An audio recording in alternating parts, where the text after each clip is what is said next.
Good evening and welcome back, ladies and gentlemen. Round two tonight, second stream of the night. Got another exciting NGS matchup coming your way, and I'm really stoked for this one. We've got Can't Connect Stuns going up against the Cool Cats and Kittens. And the reason I'm so excited for this one is I got to cast their match in week one of season 11 last season. Got to start off the season hot and fresh with them last season. Now, going to get to do a repeat here in season 12. And these teams are already rocking, ready to roll, getting these teams in the lobby. So I'm just going to take us over. My name is ISX. Welcome to the channel. We are getting set up. Everybody is good to go. Lobby is full. Teams are getting ready. Let me take you through it real quick. Can't Connect Stuns ended up losing the coin toss. Cool Cats and Kittens won. They wanted first hero pick. So Can't Connect Stuns started our map bans. They banned out BOE and Braxis. Cool Cats and Kittens banned out Dragonshire and Infernal Shrines. And that means Can't Connect Stuns pick the map, and they're sending us to Cursed Hollow to start this one off. So we are getting set, getting the readies to go in the lobby. And again, Cool Cats again. Both these teams have played this. These teams have a history. I think they've played each other a grand total of 3 times in the past. So this will be their fourth meeting. I believe Cool Cats and Kittens leads this head-to-head series 2-1 so far. In the wins. Last time they came away with a 2-0 victory, and I think they played on Braxis and Battlefield of Eternity. So two bans coming out from Can't Connect Stuns. I believe those are the two maps that they got rid of that they had a little bit of difficulty with the last time these two teams played. So we'll see how they start off. It's a new season, starting fresh. Might as well get back into it with these two veteran teams here. And we're going to see these teams know each other. There's a big history, so I know we're going to see lots of targeted bans in addition to the meta bans. I mean, I don't anticipate Zagara making it out here. Can't Connect Stuns are going to have to get rid of Zagara. And then they have to choose between, do they want to get rid of Brightwing, do they want to get rid of Vala, or do they leave both open and take one for themselves, allowing Cool Cats and Kittens to get another one. So we'll see how these teams approach the ban strategy, but Li Ming gonna get the first ban here. Not gonna make a presence, has a very good team fight capability, also has a lot of walls she can safely poke from behind. Great at delaying the objective. Stitches, similar concept, but has the pick potential coming from a tank, so can pull people in. Gonna be able to get the stun. Hi, Raka, how you doing? Thank you for the raid, by the way. Definitely appreciate it. Hope your stream went well and everything. I believe you got another one coming up here very shortly, but getting back into this game, Cool Cats and Kittens get rid of the Diablo. Zagara banned by Can't Connect Suns, so they did leave both the Vala and the Brightwing open, and now we'll see which way Cool Cats and Kittens go. Do they go for one of those two, or do they go somewhere else a little crazy, picking up maybe Asmodan to get the split push pressure? Maybe the Hogger. Well, it is going to be the Vala.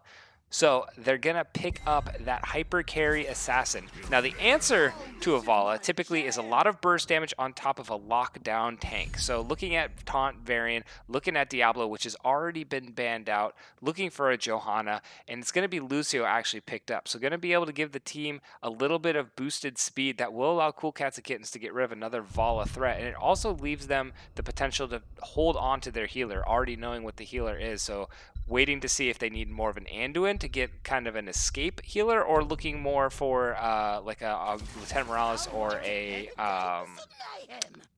like an Ariel to give Vala that hyper carry potential and also the push forward potential. May and Junkrat going to be the next two picked up by Cool Cats and Kittens. Junkrat, again, kind of similar to the Leeming, can poke from a safe distance, but also has the disengage potential, high disengage potential, and peel for Vala.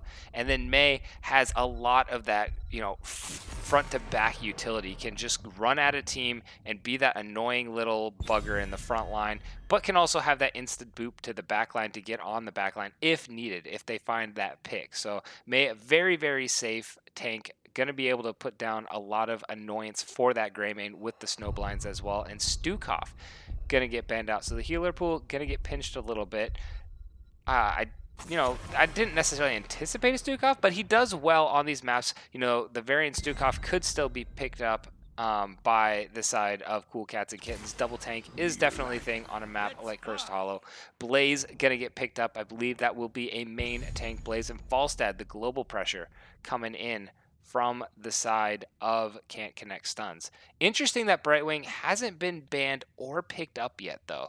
You know, Brightwing has risen to the higher tiers of competitive play, having a lot of engage or disengage potential, a lot of crowd control, and there the Brightwing is, but a lost Viking coming out with them. So this is really interesting. Picking up the lost Viking with a Brightwing. So Vikings will be able to get the triple soak. That means Brightwing's going to be able to be a little bit safer, sticking with the Vala to provide a lot of that peel for Vala against the Blaze Greymane and whatever else Bruisery. Okay, it is going to be an offlane Blaze, and it's going to be a Tyrael as the main source of engage, looking for that judgment in onto the Vala or onto the Junkrat. Probably going to be safer to the Vala. Junkrat can peel himself fairly easy, but Blaze gonna be able to set up that bunker, maybe find a good spot to kind of split the team up, you know, get that choke point bunker down, and then also give that safety net to the team. So the main thing that we're looking at, you know, Cool Cat Skins, I love Vikings play on Cursed Hollow. It is such a good pickup.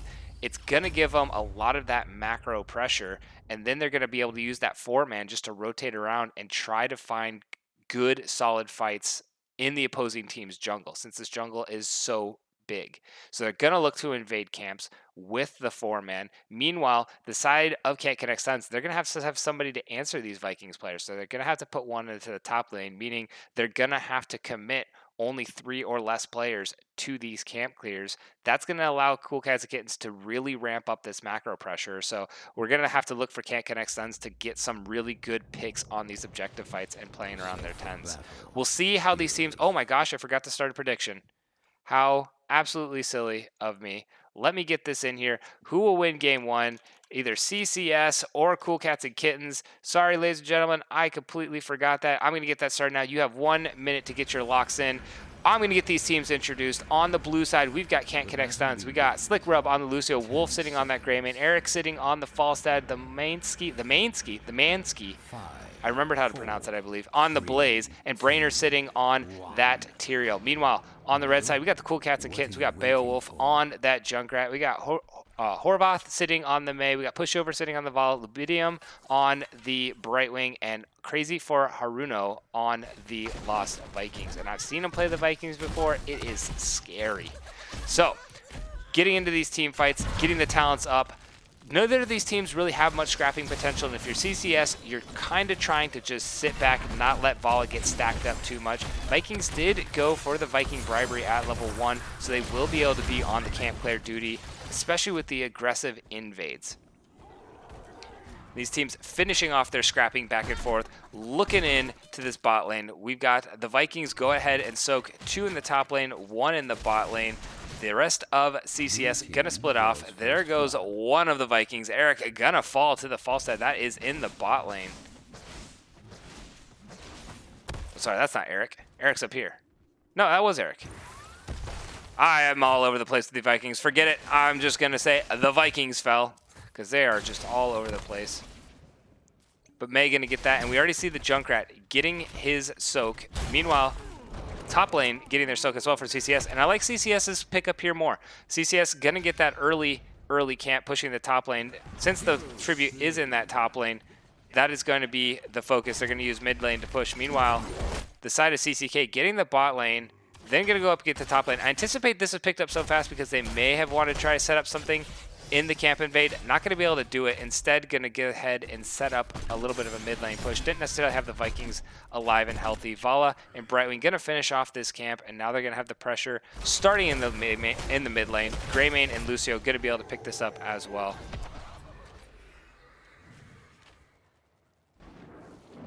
Yeah, I know. Sorry for the delay and all that other stuff, but I forgot. I will definitely get it in for 2 minutes. Come on, you can't make your decision in 30 seconds. You had forever to look at these drafts. You can definitely do it. But Vala sitting on stick stacks right now, going to continue to put the pressure in there. Meanwhile, Vikings are falling over the map. Eric going to pay for that one, though. Falstad will fall for the Viking kill. Nice rotation by the 3-man here.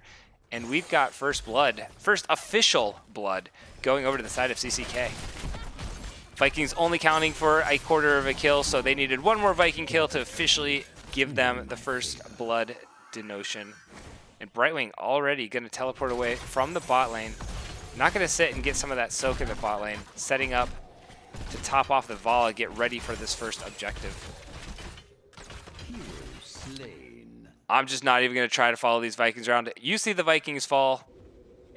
we'll look at the rest of it. But we do have even 1 kill apiece. The Vikings have now totaled up to 1 full death. And this is going to have to be a fast pickup by the side of CCS. So CCS, the faster they do these objectives, the better, because the Vikings are going to continue to soak. If they get delayed by this Junkrat, by this Vala, by this Mei, which is a very good delay composition, it's only going to put them further behind the macro game. We got Vikings sitting in the bot lane, just continuing to soak up. None in the mid lane yet. They're actually going up to this fight to add a little stall pressure, but they really only need to soak up the 1 lane in the bot lane. Of course, it did die to the minions, so that's unfortunate there. Gonna lose the soak in the bot lane. So now CCS, actually, they're just completely giving up. Tyrael in the mid, Falstad going bot lane. They're not even gonna want, they're gonna be the ones now trying to get some delay themselves. But this will be first objective. Actually, Brainerd gonna stop that one as well. So we got a good delay coming in. Falstad gonna meet this Vikings macro game, getting some good soak in the bot lane. Luvidium is eventually gonna finish off this entire thing, but Blaze going in for the stun, gets the Junkrat, but Junkrat putting a lot of damage back onto the Lucio. Gonna have to back themselves off and go heal, allowing a pretty good siege to be built up here in the top lane by the side of CCK. Blaze gonna look for that return engage. Beowulf immediately popping down the Junkrat bombs. And the stacking of this Vala is starting to get a little crazy. 4 minutes in at 16 stacks.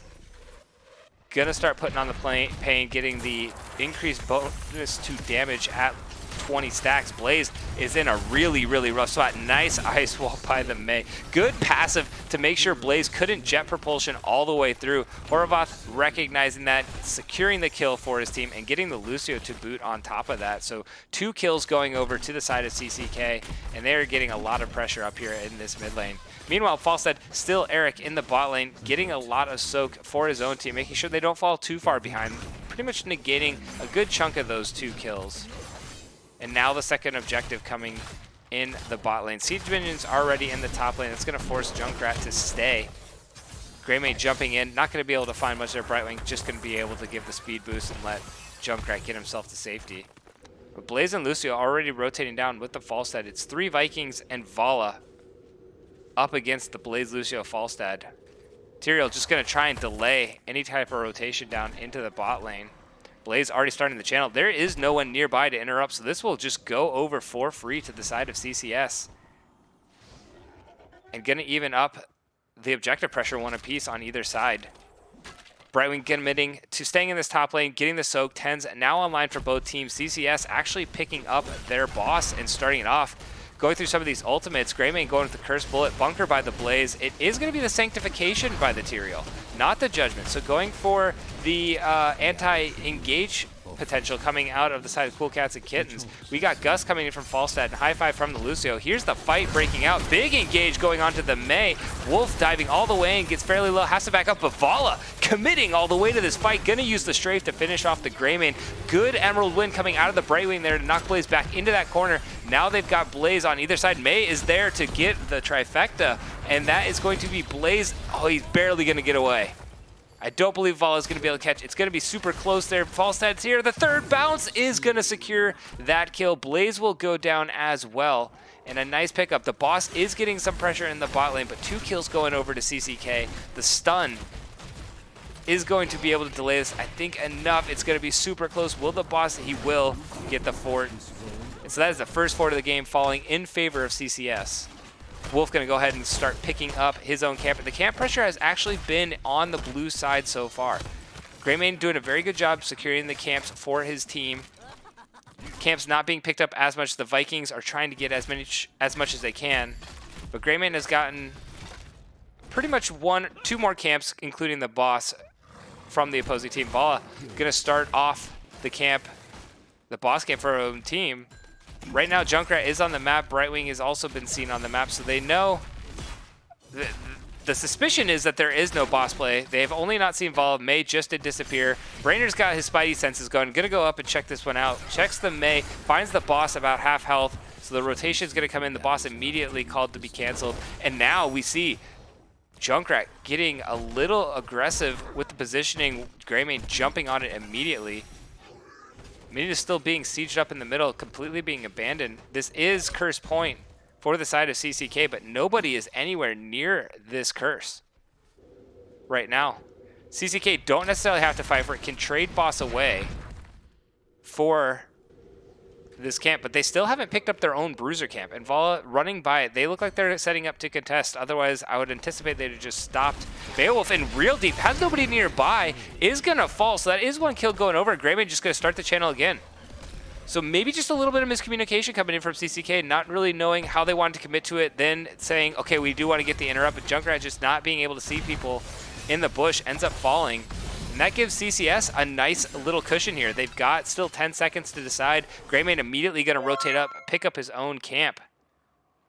And going to continue to put this macro pressure on the Vikings.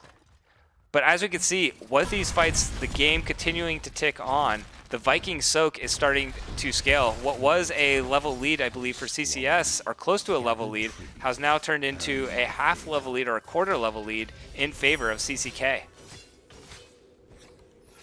Vikings out soaking the offlaner, 12K to 7K for Falstad. So Vikings just doing what Vikings do, continuing to get that soak.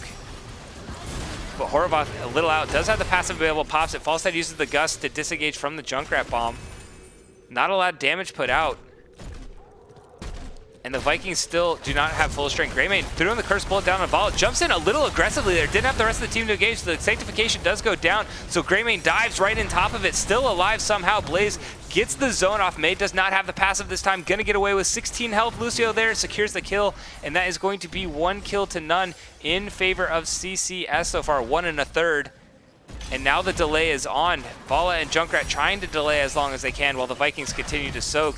But eventually this is going to go over to the side of CCS. Maybe not. Beowulf going to be the next one to fall, but Tyrael trading his life away as well. Going to jump all the way and staying right on top of all those Vikings. That is a big explosion. Tyrael's getting a massive cooldown reduction for that explosion there.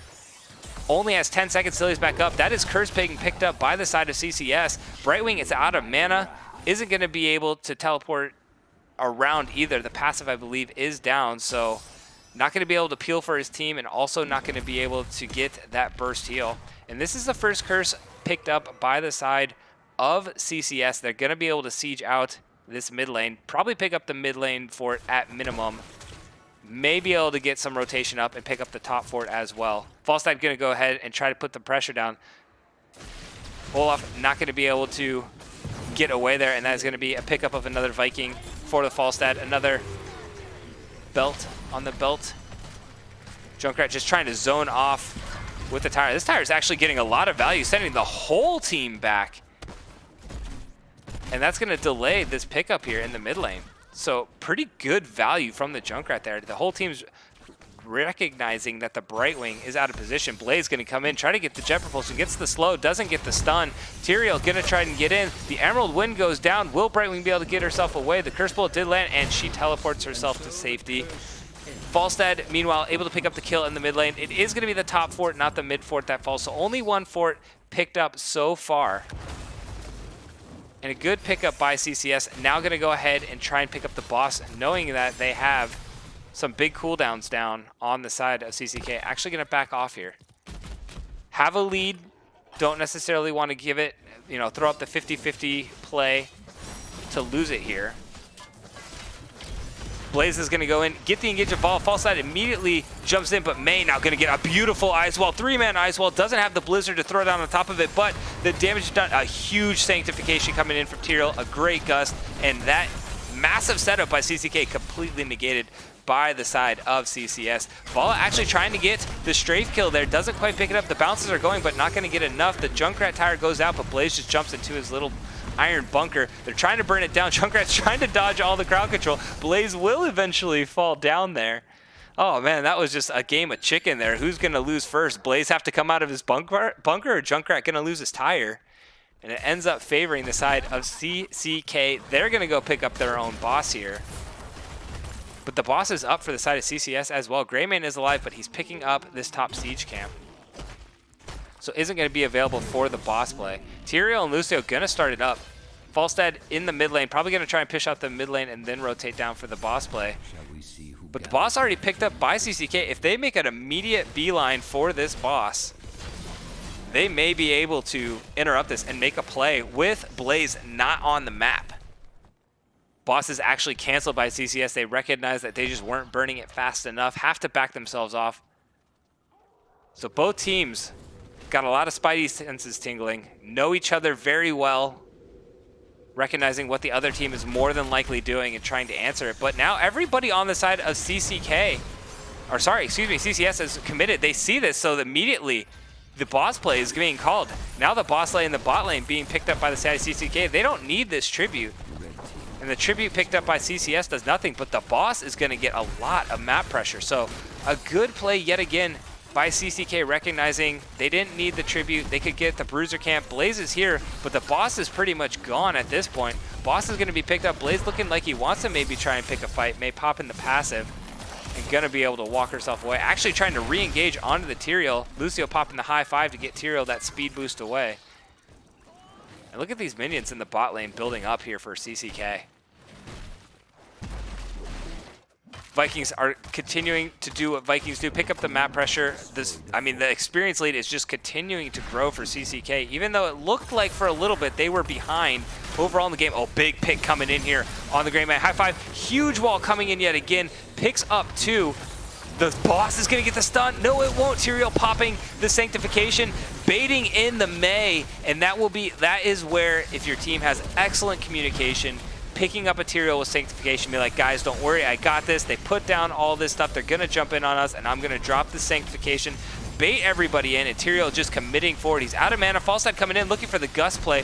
Isn't gonna find it, but is gonna find a lot of damage onto the Vala. Can they finish her off? No, Brightwing will get the phase shift in time, saving Vala. But meanwhile, the Vikings continuing to do what Vikings do. The Soak is being picked up. Curse being picked up by the side of CCK. Using those Vikings to the utmost potential.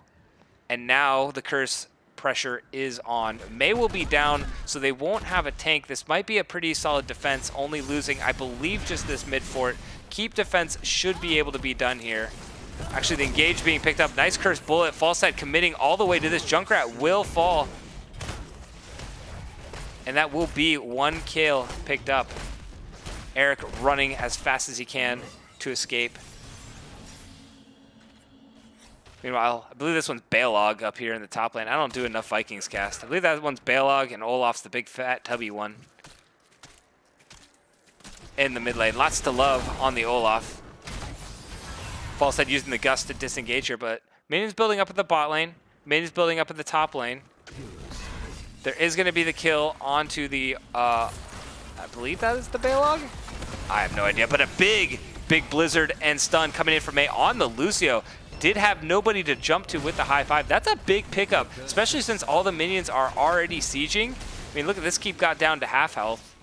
They're getting a camp steal. 20s are online for everybody. Lucio getting the upgrade to high five. Greymane getting the splash damage, trying to get some wave clear. Big stun onto the Vala, but she able to get away, and the upgrade to Strafe, gonna heal herself back up. This is a big turnaround by CCK. Wolf trying to get all the way back on the Greymane at 130. That is not gonna be an escape for the Tyrael. Gonna use the passive to try and clear some minions here, maybe get some resets on the Vikings. And that is going to be 2 kills now for CCS. They did end up trading the Vala away. So it's a 2-for-1 trade so far in favor of CCK.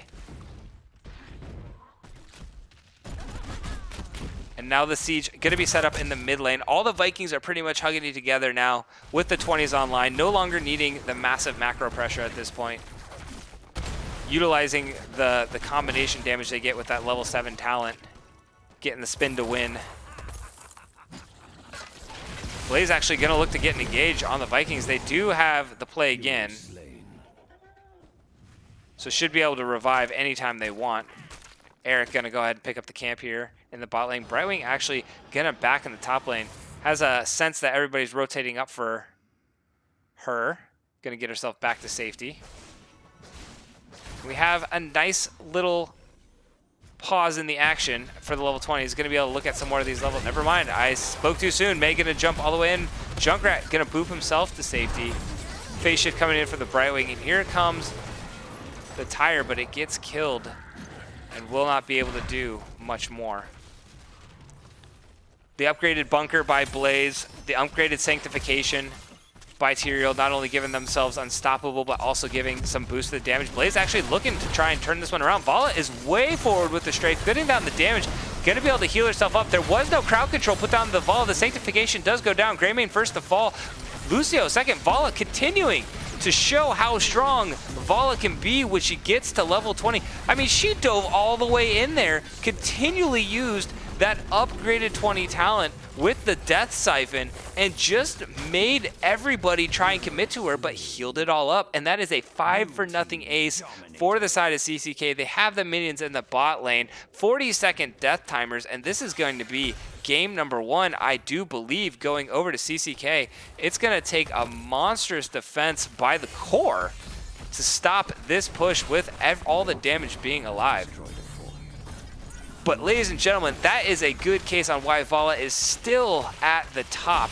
None of the crowd control was available. Blaze had already used a jet propulsion. The gust was, I believe, on a few more second cooldown from the Falstad. So Vala just vaulted herself all the way to the backline and dared everybody to jump on her, siphoning herself continually back to full health and making the play in the late game, giving CCK the 1-0 lead so far in this series. How about that?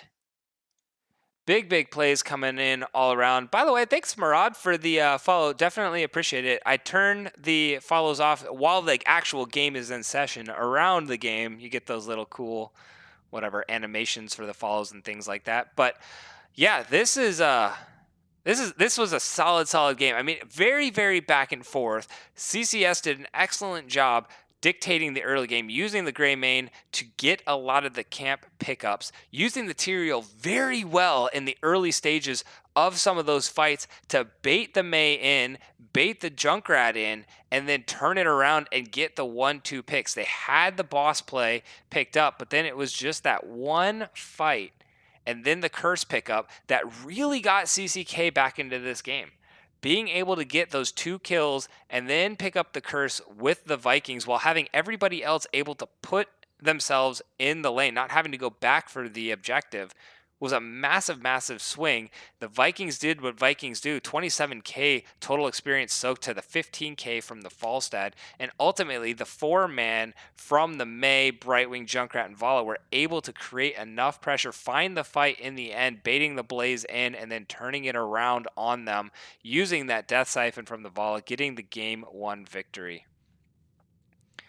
Vala putting out that 89,000 damage to the 54 put out by Falstad. Falstad leading all categories on his team, putting a lot of pressure, trying to match the Vikings as best he could with the soak. But when it's 1 against 3, it can be a little unfair in the soak game.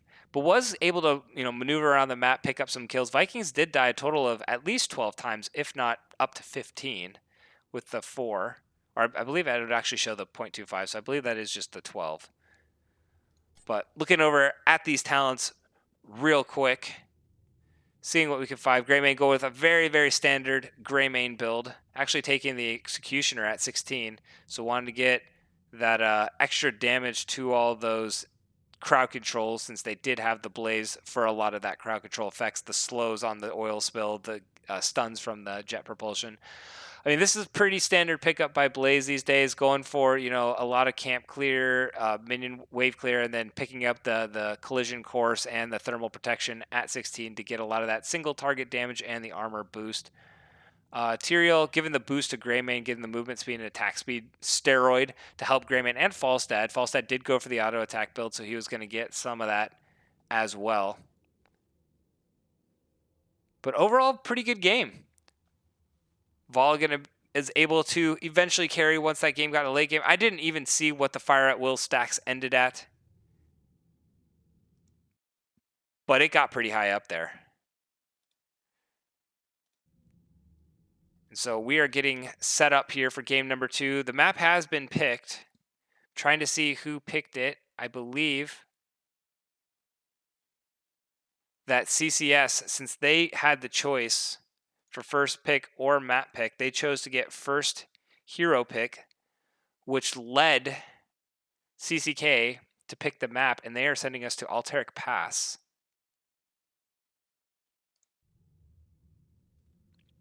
Alteric Pass. Another very, very big map. Definitely favors the macro play. The objective is ignored a little bit more on Alteric Pass than on a map like Cursed Hollow. More focus being paid attention to the camp pickups in the mid lane rather than focusing on the objective. Some teams not even electing to fight over the objective until level 10s are online for that first objective. But similar, I mean, I anticipate similar bans coming out here with the shoe on the other foot. We may see, the Zagara is definitely going to have to get banned out. Spectrum actually coming in with the raid here as well. Thank you so much for the raid. Hope your stream went well. Hope the cast went well. Welcome, ladies and gentlemen. You're getting into a Division C matchup here between CCK and CCS, Can't Connect Stuns, going up against Cool Cats and Kittens. Very back and forth game number 1 on Cursed Hollow. Cool Cats and Kittens ended up coming away with the win there. And I was making a joke with the captains in the lobby. I felt so bad last season. I believe I casted Cool Cats and Kittens 3 times last season. And they lost all the matches that I ended up casting for them. And I believe that was like the only matches they lost all season. So I was like, I am so sorry. I'm like the caster curse for CCK, but coming out with the 1-0 victory so far here. Maybe season 12, that curse is going to be broken.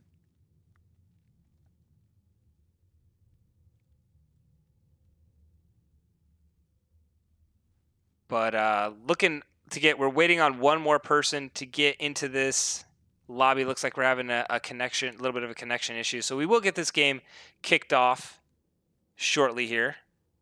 I'm curious to see if there's going to be any like ban. The main thing I'm looking for is that May going to get banned? Will we potentially see another a Vikings focus on the ban since the Vikings did so well being able to soak all 3 lanes? And I'm wondering if that's why the Cool Cats and Kittens sent us to another big 3-lane map, is to be like, hey, you saw what we just did on the Vikings. Is it worth picking up a ban on the Vikings and giving us something else that maybe we want to use in this game number 2? Looking at some of the bans that went through in that game number 1, maybe they want to, see if they could potentially get the Brightwing themselves. Or I'm sorry, they had the Brightwing that game. They had the Vola too. I don't know. They got both of them. Okay, never mind then.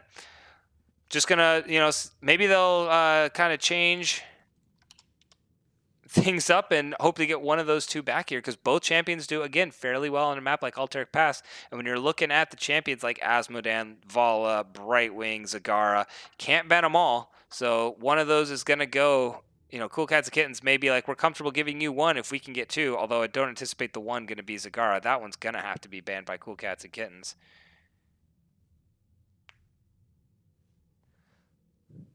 But we'll see where we can get. We did get the last person into the lobby here, so we're just waiting for the readies to come out from both teams, and we will get this draft underway. Hope everyone's having a good night. It's getting pretty late, so getting a little quiet in the chat. Believe this is like the second to last match of the evening going on. Most of the other matches are finishing up here, and then we're going to be able to get one more match over, I believe, on Raka's channels, where the last one's going to be taking place. Actually, I think it just started, or it must be getting ready to kick off.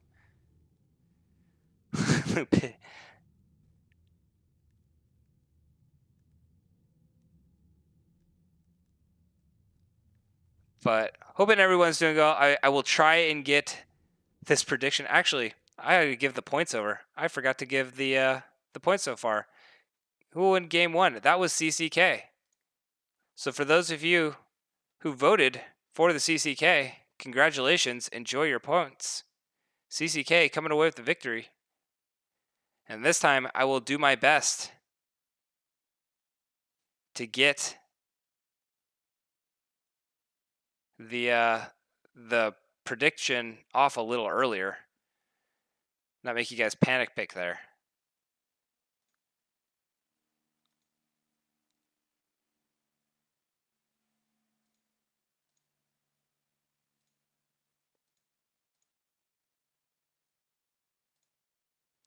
Getting some readies coming out. Looks like we're getting the starts underway here.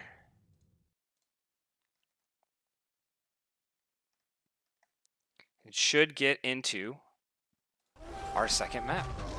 Alteric Pass, here we go. Gonna be fun to see the adjustments. Are we gonna see Eric on the fall stat again? Could we see Brainer pull out the Greymane? You know, Greymane having that excellent camp pressure, gonna be able to pick up the camps fairly quickly and only having to commit one person to the camp pickups. Meanwhile, on the side of Cool Cats and Kittens, I don't anticipate they're gonna get both Vala and Brightwing again. That nonsense is just off the table. But we'll see where the bans. Maybe they get the May. They focus the May ban as well coming out from CCS. Don't want to see the May coming in from the CCK. Yeah, Horvath doing an excellent job being able to get in there. Got some critical ice walls too. I mean, those ice walls. There are some seriously great ice walls in that match. Stitches gonna be the first one banned out here. Does really well if you compare him with an Anduin. The Kidnap comp 2.0 after the Anduin edition, not needing to necessarily focus on the Medivh. But I anticipate this has got to be the Zagara ban, right? Or maybe they'll save it for the second ban. But can't let Zagara through. I think Zagara has like a 100% ban and pick rate so far in NGS, and for good reason. Probably like a 95% ban rate. I know we accidentally let it through one map. Whoops.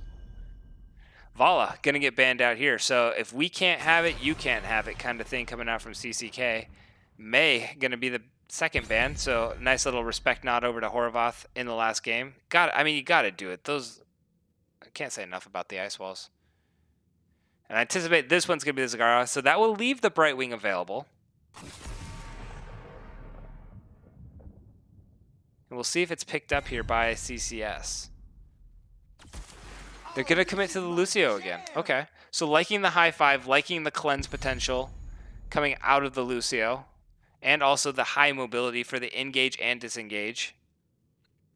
Not as many walls to ride here on Alteric Pass as there is in a map like Cursed Hollow, but still has the excellent mobility and cleanse potential. CCK holding to the last second, seeing how they're going to respond. Looking at Diablo and Brightwing. So they get the Brightwing again. Lubidium's like, yes, please, I will take that. Diablo going to be the response. May gets banned. The Lord of Terror comes out. Looking to set up some of these wall slams and get some picks. Big counter to Lucio, who loves to sit on the walls to get that wall ride bonus. Has to be very, very cautious when Diablo is around, not to sit right on them. Blaze being picked up yet again by the Mansky. And Eric going to pick up the Junkrat. Taking it away from CCK. Going to play it himself. Electing not to go with the Falstad on another very large map. Changing things up. But so far, each team getting some of their familiar picks from last game. Adding a little bit of flavor for the, a little bit of nods to the opposing team as well. I anticipate this has got to be a mage, right? Oh, it's going to be the Anubarak. All right, Anubarak getting banned out here. Don't want to deal with the Cocoon and the amount of point-and-click CC that Anubarak, or it's not necessarily, I guess it is point-and-click. You point in the direction you want to go. But the CC chain potential, especially when Anubarak gets that rewind at 20 if the game goes late enough, basically able to lock down 2 targets, Cocoon 1 and just crowd control the stuffing out of the other. But we do see the Vikings getting the respect nod. That is going to put Haruno on Sonya, and Sylvanas picked up by pushover here. So a nice siege potential coming out. Tyrael being picked up again by Brainer. And Wolf going with the Greymane. So everything the same coming out of CCS. Want to run the same composition again. Subbing out the Falstad for the Junkrat here. Otherwise, completely running it back. It was working for them in the early game in game 1. Had a little bit of a falter. May had some great ice walls, which kind of turned the game in their favor. Saying, hey, we did okay. Let's see if we can do it again here. But a completely different composition coming out of CCK here. They're going to round it out with the Hanzo. So the double auto attack, safe from range, but watch out. If they go the leap Dragon Arrow, can put down a World of Hurt. But again, the Tyrael, a nice answer to this long range engage coming out from the side of CCK. Has a nice sanctification for the APOC, nice sanctification for the Dragon. So if everybody gets grouped up and things look like they're starting to hit the fan, as long as Tyrael's not locked down, he could definitely put it up. So, all right, who will win game number 2? CCS or CCK? Gonna give you guys 2 minutes this time. Start those predictions coming in, and we'll see who comes away. Is CCS gonna send us to a game number 3, or is CCK gonna end this night early and send us to a 2-0 domination victory and a fantastic start to their Season 12 campaign? We will see. Let's get these two teams introduced. On the blue side, Eric trying to cheat and hop over the wall on the Junkrat. Rainer on the Tyrael. Eric's now B-stepping. Slickrub on the Lucio. We got Wolf sitting on the Greymane again, and the Miansky on the Blaze. Meanwhile, on the red side, we've got Cool Cats and Kittens, also known as CCK. We've got Beowulf sitting on the Hanzo, Pushover on the Sylvanas, Libidium on that Brightwing, Horvath on the Diablo, and Crazy for Haruno on the Sonya. And Diablo already getting the stun onto the Lucio. Look at this damage coming down. Lucio got to be very careful. Going, all right, now I remember why Diablo got picked. Getting focused hard there. I mean, if the rest of the damage was there, Sonya hadn't rotated to the top lane, watch out. That could have been an early first blood. Horvath looking for some more picks, trying to just time this with the Lucio. And I always love this cat and mouse game between a Lucio and Diablo. Diablo trying to put himself in position. Lucio's like, I'm close to the wall, not quite on it yet. So it's going to be interesting to follow that one around. But teams are starting to spread out. Junkrat going to the bot lane. Brightwing going to match it up. Meanwhile, Sonya Blaze in the top lane. I don't anticipate any sort of kill. Both have good sustain. Sonya will eventually get a little bit more if she decides to build into that Whirlwind build.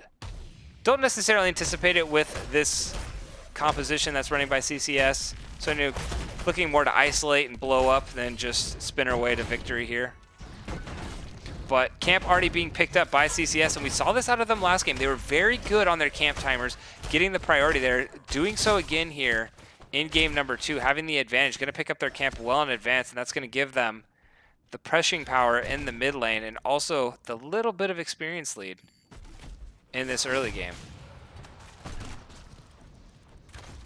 Meanwhile, I mean, look at it. It's like a gentleman's agreement in top lane. Each person's like, you know what, you farm your minions, I'll farm mine. Blaze kind of disrupting that just for a second, but overall, it's just a lot of nothing going on in the top lane, and I anticipate that's going to be the way. This is going to be a lot more exciting in the bot lane. Sylvanas and Junkrat both have just all engaged potential, but Diablo ended up, I don't know if he got the flip or if Brainer just ended up getting himself over, but Brainer gonna fall. Hanzo just hopping over, giving him a little bit of a love tap, and that will be first blood going over to CCK.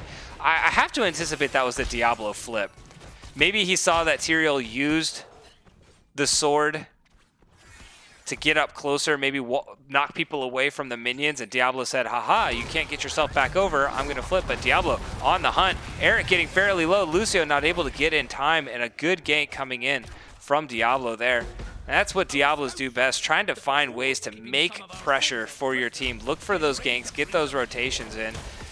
Sneaky Lord of Terror, gonna go in, actually goes all the way through the wall. Oh my goodness. Diablo go. I didn't know that was possible.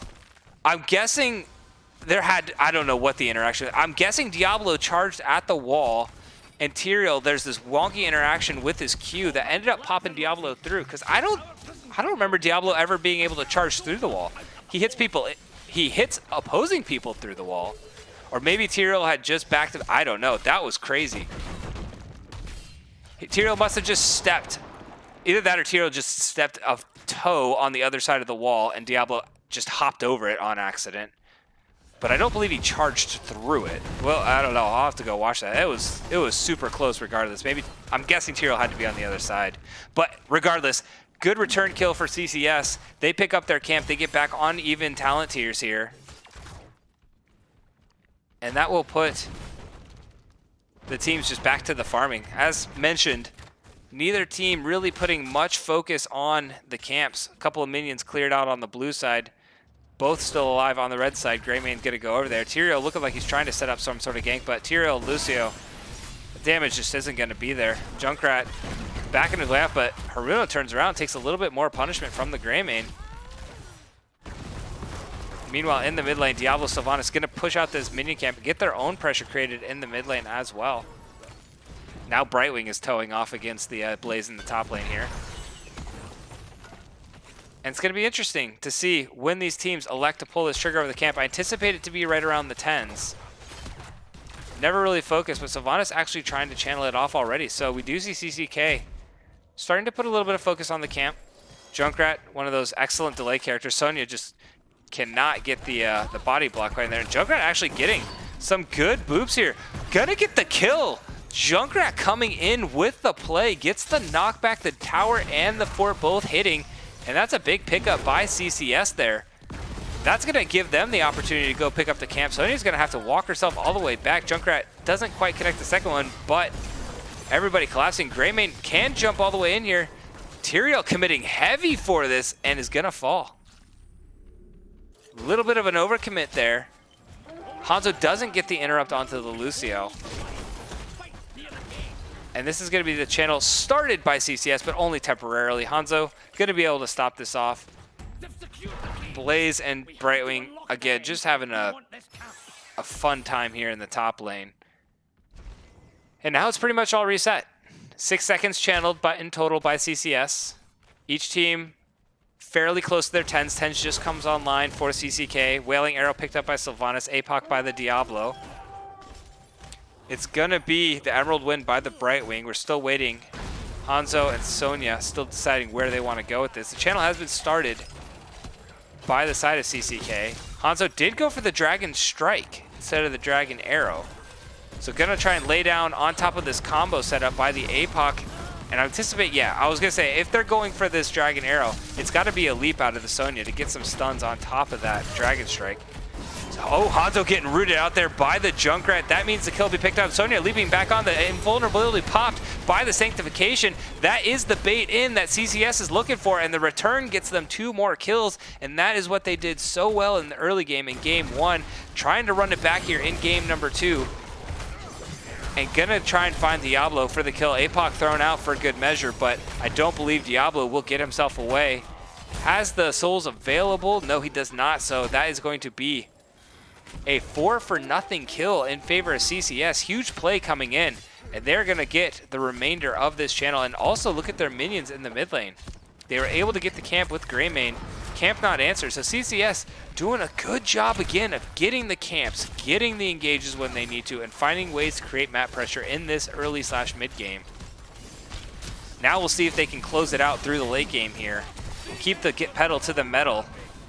Getting the first objective in their favor. This is a level 11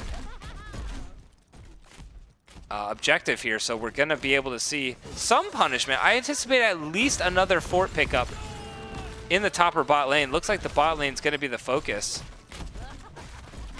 We'll see if the entire side of CCK are going to be able to stop this. Sonya walking right by the Tyrael. Brainer going to back himself away. Look to fight another day. And now the siege is going to be on. Junkrat, Greymane, excellent siege champions with the Punisher. Or, sorry, not the Punisher, the objective. Sonya getting booped all the way back, uses the leap to get away. Diablo diving in. The Sanctification actually popped by Brainer. They're going to continue the fight in, but there is no Sanct available. Greymane going to have to get himself back. Not going to be able to pursue any further. Horvath still fighting this Tyrael here. APOC is popped. Everybody gets themselves away. Actually, Junkrat did get stunned out. Here comes the Dragon Strike by the Hanzo, able to clear out the mid lane, get himself to the fight. But it will be the top lane fort that does fall. Blaze able to bully Brightwing off the fort. Diablo looking for some sort of re-engage. Doesn't have any follow-up. Now gets booped all the way over the wall. Tyrael looking for the blocking field. And Diablo has to walk himself away. Didn't have the 13 talent quite picked up yet by Tyrael. Now picks it up. Does go for the Holy Ground. And let's go over the rest of these 10s. Curse Bullet picked up by Greymane, Bunker by the Blaze, Sanctification by the Tyrael, the Riptire by the Junkrat, High Five. So same ultimates picked up again by CCS, just swapping out the Junkrat for the Falstad. And we already got the side of Cool Cats and Kittens picked up. Leap was the last one being held. We've seen Sonya jump herself around the map quite a bit. And they're really looking for this APOC Leap Dragon Strike combo coming out of the Cool Cats and Kittens. Got to get everybody to group up, and they have to get Tyrael locked in it. Otherwise, Tyrael could just get himself in there, throw the Sanctification down, and nullify a lot of this combination that's going to be coming out of Cool Cats and Kittens. The alternative, Sylvanas throwing down that Wailing Arrow and silencing Tyrael before he can throw down the Sanctification. But it's going to take some communication. Diablo going in, the High Five immediately popped by the Lucio to keep Greymane alive. Dragon Strike, more of a zoning ultimate being thrown down there. All 5 members from the side of CCS in the bot lane. Sonya nowhere to be found. Rotating herself down, going to try and clear out this mid lane pressure. Greymane keeps throwing down. Wolf doing an excellent job keeping the map pressure. And Lupidium getting caught out here. The Emerald win channeled early. Sylvanas jumps all the way in, tries to jump herself out, does get herself away. Brainer in deep. The Wailing Arrow goes down, but not on to the Tyrael. Everybody just walking through up into the Sanctification. Sylvanas will go down. And the combination almost started to come out. Ooh, big stun going down onto the Hanzo. Look at the damage coming out of Blaze. Blaze getting strong here with the jet propulsion. The boss being started by the side of CCS. Sonya, they see Sonya in the top lane, so Sonya not going to be able to get herself down here. Trying to see what they can do with the Hanzo on the interrupts. Greymane Junkrat very quick at picking up this boss. The boss health is just falling. Diablo trying to delay. The APOC goes down, spreading everybody apart. But Diablo is going to be the next to fall. Greymane not quite falling yet. The trap is going to pick up the Hanzo. A nice boop into the trap coming in from Eric. And Eric getting some very good value out of these Junkrat traps and boops. That's exactly what you want to see from a Junkrat player. And that is going to reward his team. Looks like with the bottom boss, Sylvanas and Brightwing are here, but it's a 4v2. The mana pools are low. Tyrael is sitting fairly low on the health, and now Lucio getting low as well. Greymane has returned. Sonya gonna try and pick up the objective all on her own and should be able to get it. So the delay for the boss is there. Lupidium trying to get the steal, isn't able to find it, and now gonna trade their life away for the boss pickup. But Sylvanas gonna get the value on the other side of the map, picking up the camp, and that's going to pretty much nullify the push in the other 2 lanes. The push will still be there in the bot lane.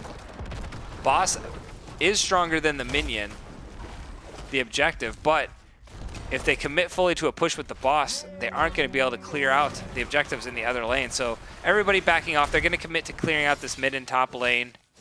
Like the pressure they were able to get, have the forts down in all 3 lanes, so they're going to get the map pressure going in their favor. More importantly, all of their forts completely alive for the side of Can't Connect Stun. So doing well transitioning through the mid game. That's what we wanted to see as far as the adjustment from game 1 into game 2.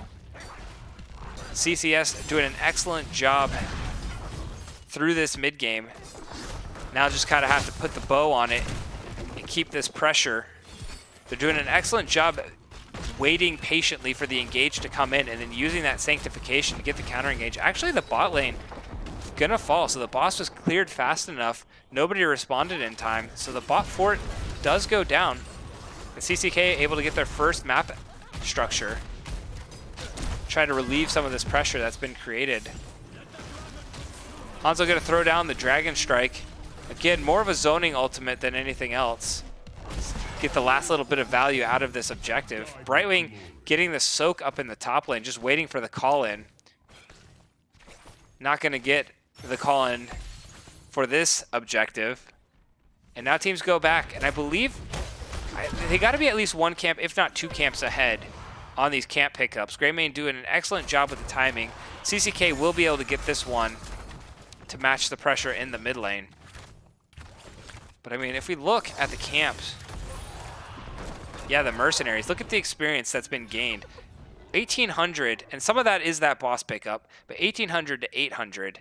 Greymane doing an excellent job getting the camp the camp experience. Leap being thrown down by Haruno. Doesn't want anything with that 4-man gank.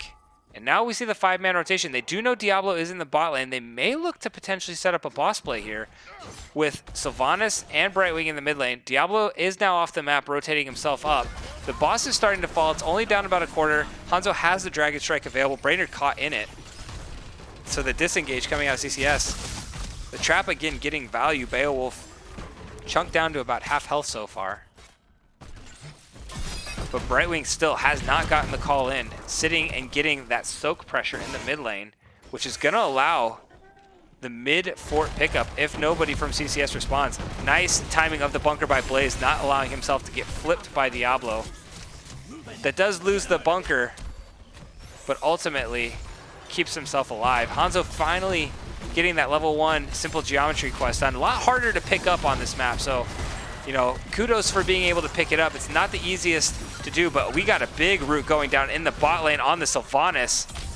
Huge root, and a big engage from the Blaze onto a 3-man stun.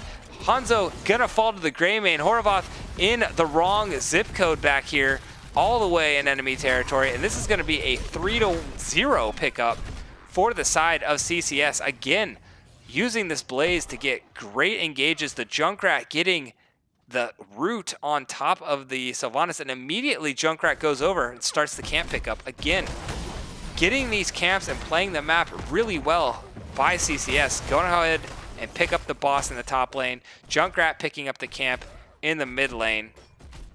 And CCS coming on strong here in game 2, wanting to send this all the way to a game number 3. 20s are online for the side of CCS. I'd like to see them put as much pressure in the lanes as they can while they still have the 20 advantage, but it looks like they're going to go ahead. Maybe they'll siege up with the mid lane here. Not going to put much pressure with the boss. I wouldn't like to see them all just go hang around this camp, and that's what they're going to do. It looks like they're starting to set up the siege in the mid lane. Junkrat in the bot lane.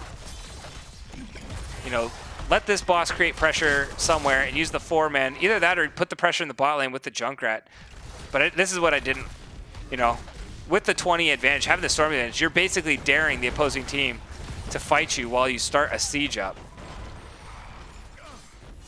Not putting pressure on the map is delaying, allowing the side of CCK to get the 20s. It's okay, it's a safer play for sure. And with it being week 1, the safer play is definitely what teams have been favoring so far. They will get the objective pickup. They're solidifying the objective, but now the 20s are online for the side of CCK, and the boss has been cleared out.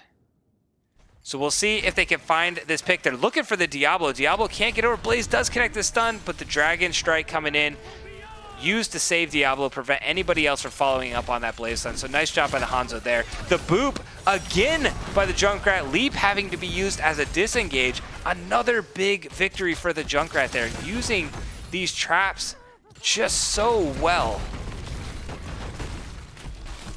to get this this entire side of CCK. And I mean, Junkrat is the story of this series. CCK using it very well in game 1. CCS taking it from them and using it as well here in game 2. Blaze going in, gets the knock into the Brightwing, and that is one dead Brightwing. Sanct immediately dropped. Haruno does not have the leap, already having to use it. 2 kills go down. Diablo using the APOC and then the teleport as well. Not going to be able to find anybody. Looking for the knockback on Braider. Doesn't have it. The root coming in by the trap. That is a good pickup on the Dragon Strike onto Tyrael, so it's a 2-for-1 trade so far. But this bottom keep, not long for this world. Sylvanas going to have to be very careful here not to get herself picked. Blaze is in the bunker, so not having to worry too much. Diablo, oh, barely misses by the Blaze. I don't think there's end potential. Remember, the boss does have armor. Top keep does fall, so it is just a 1 armored boss. But CCS, again, going to go with the safer play, back themselves out, and I believe in this situation it is the much better play. It's a really tough situation to end with 1 armor. They do have the boss in the bot lane. They can easily just pick it up and use that to create enough pressure to either pick up the mid keep or try to end with this boss in through the bot lane where their win condition is set up. but CCK aren't done. Beowulf scouting it out with the Dragon Strike. Diablo is here. Sylvanas available, and Brightwing has come alive, has the phase shift as well. So it is a 4v4 situation. Sonya has to run in, but here we go. The 4v4 is available. CCS backing themselves off and calling the retreat. Hanzo considering the engage here, and then Diablo fully commits to it. They are in. They're looking for some fight. Junkrat puts the Riptire down, gets the damage onto the Diablo, but that is all he's able to fall. Everybody here now. It's a full party. Brightwing using the Emerald Wind to get everybody away. Diablo getting the flip onto the Blaze. Blaze running away. The Dragon Strike perfectly on top of the bunker. Leap going in by the Sonya, and this is a big fight going down, but here's the Sanctification coming, and the turn around. Sanctification coming in huge yet again. Brainer putting it down, and the damage is being pumped. The chase is on. Lucio is here for the engage. Emerald Wind being thrown out. And all they need to do, since Diablo does have the APOC, they just go get this boss. And with the Sonya having a 50-second death timer, this could be CCS's victory march. I mean, I don't want to call my, count chickens before you hatch. CCK have put up some pretty excellent defenses so far in this series. We'll see if they can do it here again. But CCS going up to the mid lane, so they're not going to push with the boss. They're going to look like maybe go ahead and try and pick up the objective instead. Use the boss as a, you have to go deal with the boss. The boss will beat a one-armored core. So they have to answer it. Sylvanas going to be the one to answer that call. Lucio starting the channel off, and as long as they can get this, it's going to be really hard to get any sort of response to a level 20 objective with 2 keeps already being down. But CCK has put on some pretty good defenses so far. We'll see if they can find one more. They will have, I believe, a small window. If they can get this thing down to about quarter health, they don't have to finish it. The core will. And they'll have about, oh man, probably 10 seconds or so to see if they can pick this fight. The channel is starting to go off. Minions easily interrupted. Hanzo using the Dragon Strike, hopping over, and this is the engage. Diablo teleporting all the way in. They do find the pick onto the Greymane. High five being thrown down. The Sanctification not being dropped yet. Still has it available. Bunker being thrown down. Another Dragon Strike going through. They're trying to get the interrupts, but can't. Emerald Wind thrown down for the disengage. Diablo diving all the way in. APOC being thrown down. Gets 2 members stunned there. The Sanctification was popped. The disengage, and Greymane the first to fall. The second kill still being away. Hanzo trying to get the interrupt there. Tyrael and Blaze both fall as well. Tyrael trying to get the reset, and this is a 3-for-0 pickup for the side of CCK, and they get the stop. Holy cow, they did it. Like I said, you can never count them out. They've put up so many good defenses. Junkrat's gonna be able to interrupt this delay for his team. But man, 1.4 seconds. Absolutely insane. That fight, there was so much AoE damage. Everybody running around. You were like, are they gonna be able to get the kill? Hanzo was channeling with, I think, like 200 health, just trying to get the stop. Junkrat was trying to poke him in that fight, but ultimately had to get zoned off by the Sonya Diablo. And the interrupt came through. I don't know if it was Hanzo or Brightwing that ended up finishing it off, but man, oh man, that fight was just so close. And since the core does regen on this map, they're able to get back, get the defense. Not able to get the channel, but do get the mid fort. So here we go again. Same song, 4th verse. CCS trying to figure out if they could find a way to close this one out. CCK have put on some pretty legit defenses. Sonya gets a big stun onto Lucio. The Dragon Strike being thrown down here.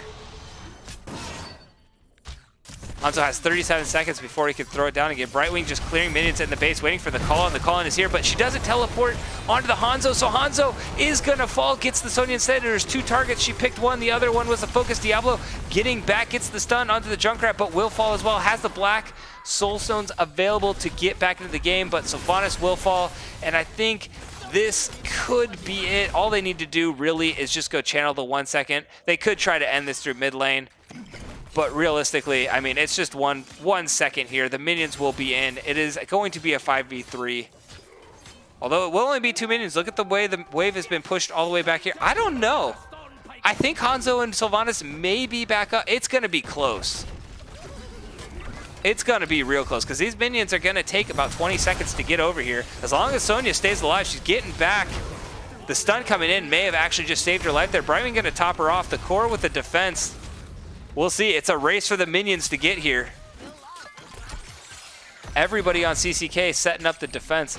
I mean, my oh my, this is going to be an absolute heroic defense if CCK can find some way one more time to get this off. Diablo getting fairly low. The Dragon Strike goes down. Diablo does not have the regen this time, so he will fall. It was baby Diablo. Bunker goes down. Everybody just chilling in it. Blaze coming back out. Gets a two-man stun. The follow-up is immediately there by the Greymane, and that will be Hanzo falling. This is a lot of pressure created, and CCK, they put up a heck of a fight, but this will ultimately go over to CCS Game 2, and we are tied 1 apiece in this series. Gonna go to a game number 3. Holy cow, that was a lot of back and forth. I mean, CCS, much more commanding game coming out of them. They were able to get through that early game as they did in game 1, continue it through the mid game, ultimately coming away with the win here. And wow, only 3% choosing the CCS victory, 97% going with CCK to take us to a 2-0 victory. So whoever was the brave soul in the voting that put it on CCS, and I say brave just because it was 3%, not because I didn't think CCS was going to win this one. Enjoy all your points. You are cashing out here. CCS coming away with the victory. And we are tied 1 apiece. Junkrat, I mean, 101k damage tells only part of the story here. The amount of boops and traps that Junkrat, the plays that Junkrat was able to set up time and time again was absolutely insane. Setting up the picks on Sonya multiple times, setting up the picks on Hanzo multiple times. It was well done. And then when it wasn't Junkrat in the spotlight, he was just inching out of it to make room for Tyrael flying in with a sanctification, and ultimately just this counter engage coming out of the sanctification was just huge. Being able to save everybody's life, Diablo Sonya, and that's what we were talking about in the draft. Diablo Sonya, they want to go in, and Tyrael, if he just waits and waits and waits, could get that sanctification down. Everything has been blown by the side of CCK, and now the counter engage is on for CCS, and it worked out beautifully. So major props. CCS this exact comp didn't work out for them in game 1, came back in game 2, ran the same thing even though they lost it, and showed why they have faith in this composition. And I don't think it's either Tyrael's getting banned or Junkrat's getting banned or stolen back by the side of Cool Cats and Kittens. I mean, both Junkrat players have done absolutely insane. So I'm excited to see how this draft changes in game number 3. Throw it over to the talents for a second so you can see what these people threw in here. Also, Zed the Tech, thank you for the follow. I appreciate it. I turn the little notifications off during the actual game, but during these little stat screens, you could see the Raichu kind of just dancing around. At least you could when I switched it over. It's over by now. But thank you for the follow. Welcome to the channel. Hope you're enjoying yourself. We are only in day 2 of NGS Season 12, and already we're getting so much action. Such good games coming out from all these teams that have been playing so far today. Going to throw it over to the map while I get loaded in here for game number 3. We are going to be heading over to Tomb of the Spider Queen. And it was our boys in CCS that picked it up. Whoops, sorry, there is no winner there. I am not predicting the future there. I hit the wrong button. I've just seen this pattern developing, and I accidentally just, pushed one too many buttons there. My bad. CCS taking us to Tomb of the Spider Queens. That means Cool Cats and Kittens. They're going to get the first pick here. And maybe now they're looking to see if they can get that Brightwing a 3rd game in a row. I think the Brightwing is definitely working for them. Tomb of the Spider Queen, a little harder to run the Brightwing on, smaller map, but Diablo gets much more value here as well. So, gonna be interesting to see the way these teams approach this ban phase. Also, other champions start to come out as potential meta picks on this map. Looking at Asmodan, even something silly as a Nazebo who can get himself stacked up in the double soaking lane pretty quickly. May could make her appearance yet again. Gonna be interesting to see how we're gonna see these two teams develop here. Got the readies coming out from one team, waiting on the readies from another, and I'm gonna take this moment to get a drink real quick, as is CCS.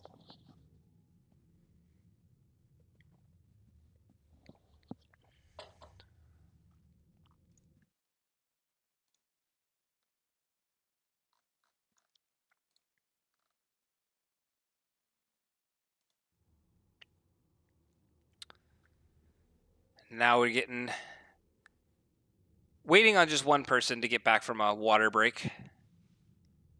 Probably the shot caller coming from CCS. Going through 2 crazy games of shot calling. And we'll see. Now looking at some of these maps, I'm curious. I haven't watched a lot of the other games so far. Has Sky Temple been picked yet? Because I'm really curious. I just want to, one time this season, cast a Sky Temple game. I know it's not a favorite from most players out there, but man, I just really, really want to see a Sky Temple game at some point. Such a interesting map. I'll put it that way. Interesting. For sure.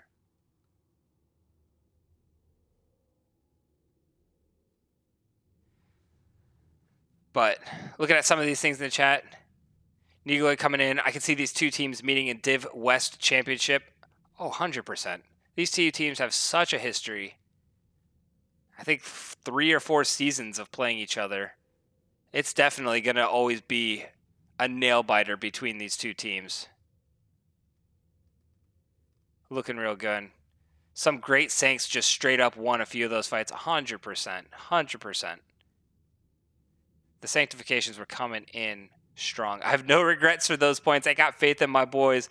Hey, game 3, I mean, Cool Cats and Kids, they were up against it that whole game, and they refused to buckle under the pressure, even coming away with some fights that I was like, I don't know how they did that, but they did.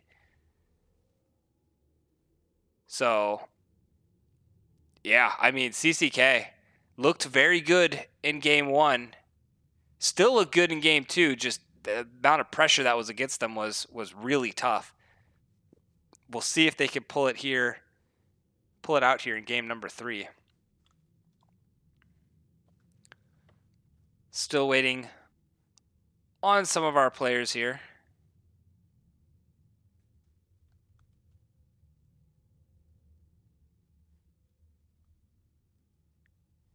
And yeah, so how's everybody's night going? Been everybody able to pick up some of the matches? I don't know. What's been the best match so far today? This one's definitely in the running. I know that. Any other nail-biting matches that other people were able to check out on some of those other channels? You know, Raka and Spectrum coming in with the raids. Maybe there's some good fights going on in those other games.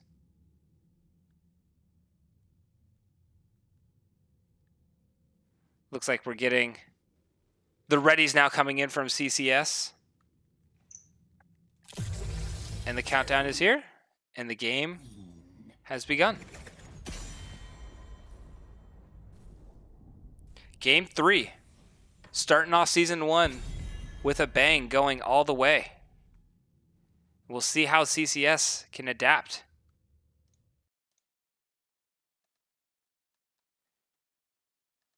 It's going to be interesting. I don't anticipate this is going to be the same pick and ban phase that we saw in game 1 and 2. I don't see Tyrael and Junkrat both making it through this first ban phase. Maybe one, but not both. In addition to the Vala Zagara and all those other shenaniganry. But then the other champions that got focused, like the Mei, could make it through. But it's going to be the Greymane getting the ban. The respect for the amount of camp pressure that Wolf has been able to put down. And I mean, we can't forget about that in that game. Like, Wolf did so much on the camps, continually picking them up time and time again on a timer. And did it in game 1 as well on Cursed Hollow. So giving the nod over to the camp clear potential. Don't want him doing that again here on Tomb of the Spider Queen. And there goes the Junkrat. Didn't want to see it in game 1. Or each team's played it one time. Game 3, we're like, let's just get Junkrat off the table. Get that shenanigans out of here and force the teams to do it. But we still have Brightwing. Val and Zagara banned out by the side of CCS. We still have Diablo on a map that Diablo does very, very well on. However, they may want to hold the Diablo just in case there is a Tychus pickup. I do believe Wolf does play Tychus. So we'll see where the first pick priority decides to go. And it's going to be the Lucio. They're going to steal it. So the Lucio stolen away by Lubidium, since, like we mentioned, Brightwing doesn't get as much value on a map like Tomb of the Spider Queen. Foregoing the Brightwing pickup and going to go with the Lucio. So now we'll see what CCS, if they elect to take the Diablo away. Because if they don't, okay, they do. Yeah, so they're going to take the Diablo away for the wall riding Lucio. You know, we talked about Diablo being one of those best counters. We saw Diablo getting some serious headbangs going on to that Lucio. And the Sylvanas is actually stolen away. So Wolf going to take his turn on the Sylvanas. Meanwhile, Cool Cats and Kittens wait until the last seconds to see how they want to respond. Will they take the Tychus themselves? The crusade calls. I'm here to help. Wow, gonna go with Johanna Jaina. Okay. Just a completely different strategy here. Interesting. I mean, Johanna does very well. That's a lot of wave clear, for sure, coming out of Cool Cats Kittens. Good burst damage as well onto whatever target Johanna wants to throw the Blessed Shield on. Gonna have to be careful of the Diablo engages onto the Jaina, though. It is a small map. Jaina's gonna have to be very careful with their positioning. Tychus getting banned out by the side of CCS, negating a lot of that percent damage onto the Diablo. Zul'jin still available as a potential pickup to deal with the Diablo shenaniganry. Gotta get the shenanigan word in there at least once a cast. Wouldn't be a complete cast without it. And Cool Cats and Kittens, they're gonna go ahead and ban away Li Ming. So this is interesting. You know, Mage has been picked up by Cool Cats and Kittens in the first rotation, which leads, you know, they already got 2 all-in champions with Diablo Sylvanas on the side of CCS. So they could just go for more dive here and just try and run right past the Johanna. And so they pick up the Blaze and Malfurion. Malfurion has the lockdown on whatever target gets stunned by the Diablo or Blaze. Doesn't have the dive potential, but is a good follow-up to all the dive. It can provide the disengage just in case the dive does not work. So it'll be interesting to see what happens. And I anticipate this is just going to be a full-on dive, since they already see the mage commitment coming out of the side of Cool Cats and Kittens. And we'll see how they want to respond and round out the protect the backline composition and get some percent damage as well. And there's the Zul'jin, like I said, still available. Does get picked up here by Beowulf. Now has the percent damage. And Sonya going to be the one to match up against Blaze in the bot lane. So now if you're the side of Can't Connect Sense, they still, Sonya not the best peeler, Zul'jin not the best peeler. So I'm looking for more dive here. Dive, dive, dive, dive, dive. And it's gonna be Kayle Toss. Okay, so it's gonna be a little bit more safety. Gonna be able to put down the damage from a distance. Curious to see if he's gonna go Phoenix here with the Zul'jin and the Jaina, both having buttons that can pretty much negate the Pyroblast from a Kayle Toss. I anticipate that's going to be a Phoenix, so they're looking more for Siege, with the Sylvanas having the shut-off power, Kayle Toss going the Phoenix here. But I don't even actually have a prediction for game number 3. So I got to set that up.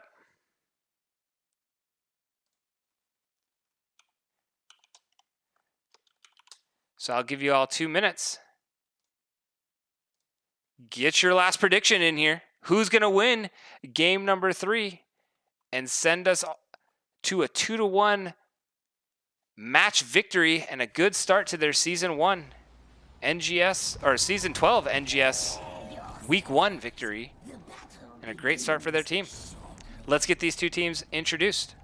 On the blue side, we've got the CCS, Can't Connect Stuns. We got the Mansky on Blaze there. We got Slick Rub, B-stepping again on the Malfurion. Brainer on the Diablo. Wolf sitting on that Sylvanas. We got Eric in the back on the Kael'thas.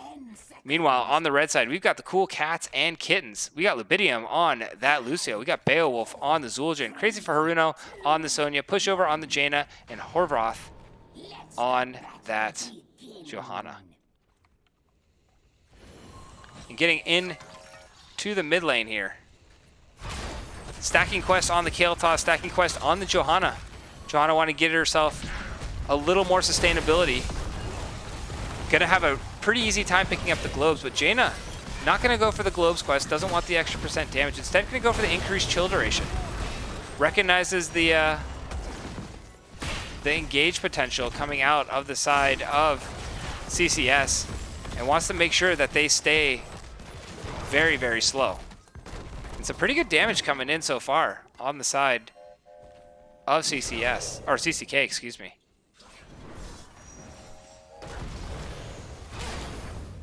Nobody being the aggressor so far. Horvath just trying to say, you know, dismount, stay away from my my side of the map. We'll see if either of these two teams, because both teams could have some pretty good pick potential if they don't stay as a group with the aggressive rotation in the 4-man. A big 2-man root and sleep coming in from the Malfurion. The knockback goes onto the Zul'jin. Beowulf trying to run for his life. Lucio going to help that with the speed up, and now Brainer getting turned on by the Jaina. Zul'jin putting down the damage, ain't going to be able to finish him off, and Brainer going to back to get himself healed up. You know, one of the most important things when a Zul'jin is in the game is watch that Zul'jin stat counter. Magic number 30 is what we're looking for at 6 already. And 30 is only to get the double, you know, the double twin cleave bonus. The damage will continue to spike and scale the more stacks he gets. I mean, we've talked about bot lane matchups enough so far. That's going to be another... We've already seen this matchup, I believe, Blaze against Sonya in game 1. Or maybe it was in game 2. It was in the last game with the Leap Sonya.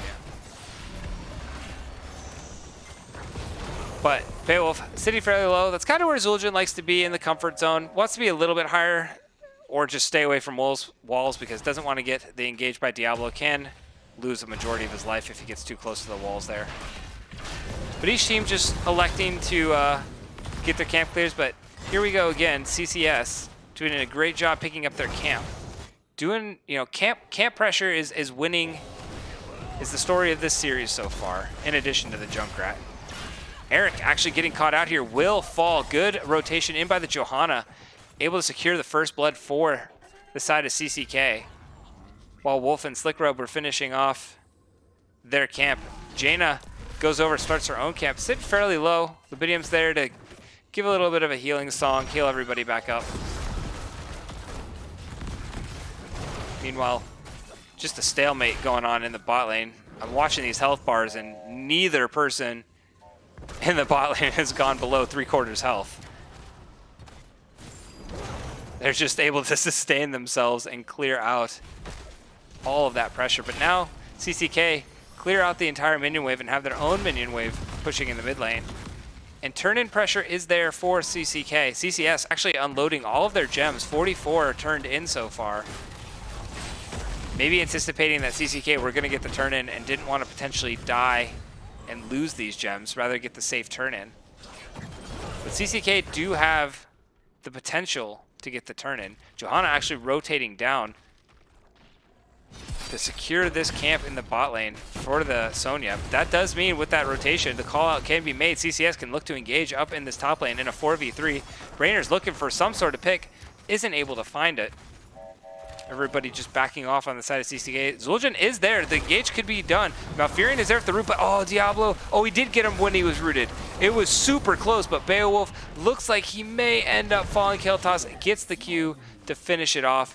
For a second there, I thought Brainer pulled the Zul'jin out before the root could go off, but it did go off. That means Zul'jin took a nap and ended up losing his life for it, sleeping on the job. But Johanna was able to get the channel off in the bot lane, meaning first Web Weaver phase gonna go over to the side of CCK. Sonya actually in a little bit of between a rock and a hard place down here in the bot lane. And CCS able to get a second kill right when these Web Weavers are spawning. So that's gonna relieve a lot of pressure from the siege potential coming out of CCK with this Web Weaver phase. So good pickup there on the blue side. Web Weaver starting to push up in this top lane. And top lane, usually the focus for most teams. Some teams elect to focus mid lane because they want to get that well in the mid lane to allow themselves to have more control over the turn-in lanes. Other teams like to focus the top lane for the boss play potential. But the siege going pretty heavy actually in the bot lane. Blaze up against it here. The Web Weaver gonna be able to finish off the health fountain. Sonya getting some damage down as well onto that fort. And the fort getting fairly low in the bot lane. Brainer taking some damage here. Kael'thas actually gets some pretty good damage. Lucio getting flipped in. Diablo will trade his life away, but two people sleeping on the job here. Sylvanas trying to get the damage. Johanna has arrived, able to get the condemn and end. Blaze comes in, gets a beautiful jet propulsion. That is big damage going down. 2 kills so far. And Sonya, will she fall in suit? She does. 3 kills. Big flank play coming in from the Blaze. Demiansky getting that jet propulsion, and immediately the boss play being called. Gonna get the boss with the turn in. And the 10's coming online as well. So 10's online for CCS. Wailing Arrow picked up by Sylvanas. Bunker by the Blaze. Fire Breath actually coming in from the Diablo, looking to stack some of this ultimates. It is the Phoenix by the Kael'thas, and it's the Twilight Dream by the Malfurion. 10's also online. The Phoenix is dropped. They're looking to potentially stop this boss play. It is an early boss. It is going to be a big fight. Everybody coming in. Lucio getting low, gets the boot, but the boss has been picked up. They trade 1-for-1 so far. Everybody low on the side of CCS. Sonya trying to get in there. The Water Elemental keeping Eric slowed on the Kael'thas, but nothing is gonna fall. Everybody gets away so low, and Jaina actually does go down. So it ends up turning into a 2-for-1 in favor again of CCS. The boss and the Web Weaver in the mid lane. Blaze gonna go ahead and put the pressure in the bot lane. Big like power play coming in here for the side of CCS. And looking at the rest of these ultimates being picked up by the side of CCK, it is the Tazdingo by the Zul'jin, the Water Elemental as we saw from the Jaina, Blessed Shield from the Johanna, it is the Berserker coming in from the Sonya, and the High Five from the Lucio. And so far, I expected more coming out of this potentially. I know they had to back for health, but with 2 members dead, here comes the big sleep. The Fire Breath going down, trying to get the kill onto the Sonya. Sonya does not get away, and then the Flame Strike spread between the Lucio and the Zul'jin there. And that is getting everybody fairly low. That's going to secure both the mid fort and potentially the bottom. Mansky is looking to pick off the Jaina. Jaina using the Water Elemental as like a bodyguard here. Kael'thas looking like he wants to be on the hunt. Gets the Q down. Sylvanas isn't quite able to get in there. Jaina hugging that wall will get herself to safety. Lucio in there for the extra speed boost. But so far, CCS, 9 kills to 3. Up about a full level. Just got enough gems for a second turn in. We'll see if CCK can go and interrupt this. Blaze actually getting the jet propulsion onto the Johanna. The silence going down, the flip, the crowd control is insane. She's still silenced, finally able to press D and get the iron skin off. Aren't able to get the kill, and now the counter engage is on for the side of CCK. Jaina's not quite here yet. The root going down catches onto 2 targets. Haruno is going to be the focus here. Johanna getting in the backline, trying to cause some disruption to keep Haruno alive. It is so far favoring CCK ever so slightly, but both teams backing off. 2 ultimates still available for the side of CCK. Nothing available for CCS. There goes the Water Elemental from Jaina, trying to get the scout out. Nobody in sight. Gonna use it to kind of just zone everybody off, maybe pick up some minions in the bot lane. Meanwhile, CCK getting the turn, and Diablo's finishing it off. Will Johanna get the interrupt? She does get the blinding light, so the interrupt does go through. Now they've got to delay and wait for Jaina to get up here. Jaina's on her way. And Horvath just trying to get as much interrupts as he can, but has to be careful, sitting on 25 gems, holding a large portion of the team's gems, over half. And so the turn-in does finally go through for CCS. And they are going to push with another Web Weaver phase. Blaze going to go ahead and go to the bot lane. The rest of the team rotating up into this top lane. And the Siege is already getting this fort down to about half, but it is a 4v5 situation. CCK, they found the fight they're looking for. They'll see if they can turn it in their favor. Blessed Shield does miss, so Johanna not able to get the connection there. Diablo walking away. The Jaina slows for 1,000 years is going to be able to pick up that kill. Diablo will be on his way back with baby Diablo form.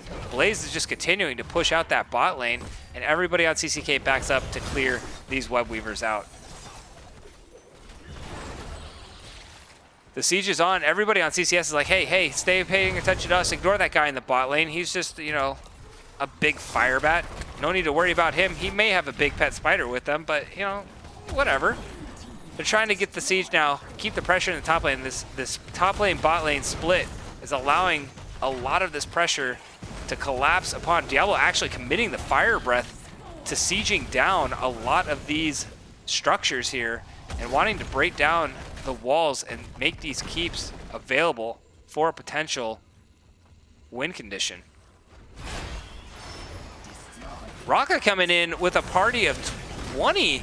Game already over on your channel. Holy cow, that was a 2-0. I don't know which way. I hope it's in the way that I wanted.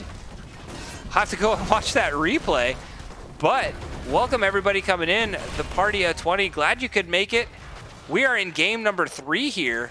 It has been a very back and forth series. CCK taking game 1. Oh, big flip by the Diablo. Lucio tried to get in with the high five. Doesn't get it off. That's a lot of gems lost. Look at all the gems that are just sitting there, not able to be picked up. And a big play coming in from CCS here.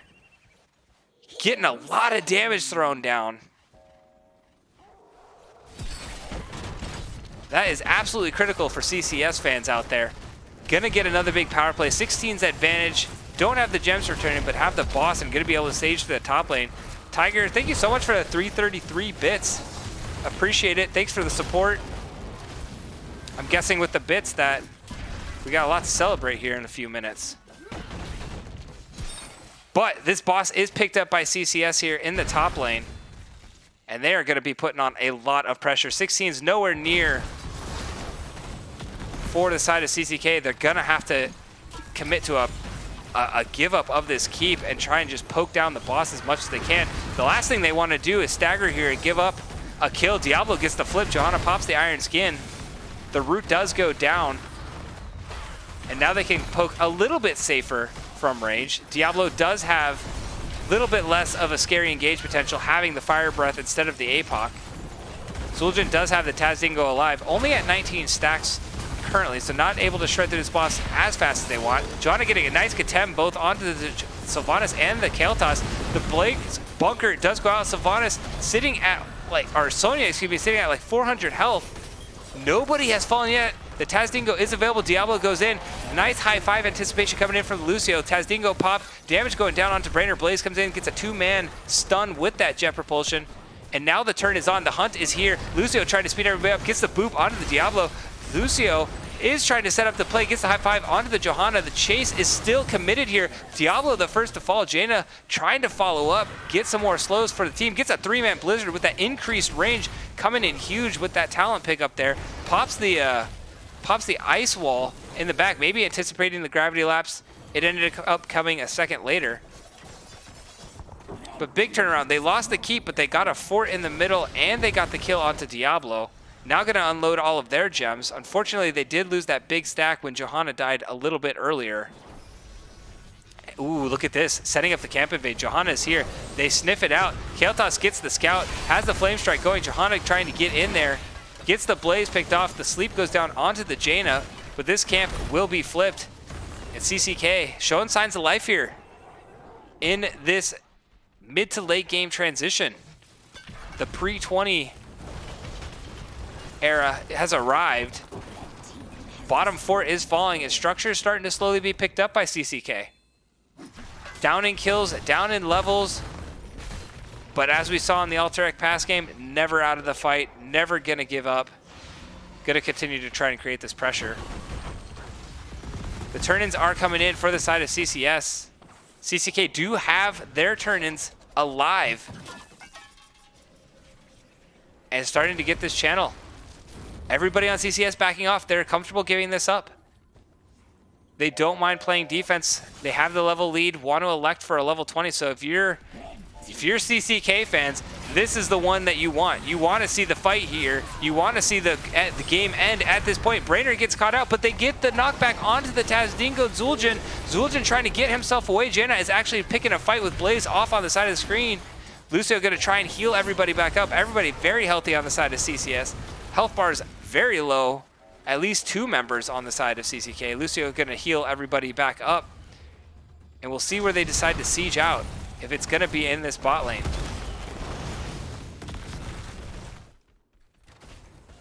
Webweaver already starting to fall. No ultimates available except for the high 5 on the side of CCK. Meanwhile, Wailing Arrow still available by the Sylvanas. If there's too much of a commitment by CCK, they're looking for it. They try to find the Diablo. He's getting fairly low. Bunker thrown down. Diablo does get in time. Lubidium gets all the way up there. Gets low but doesn't fall. Diablo is the first to fall. Has the souls to come back alive.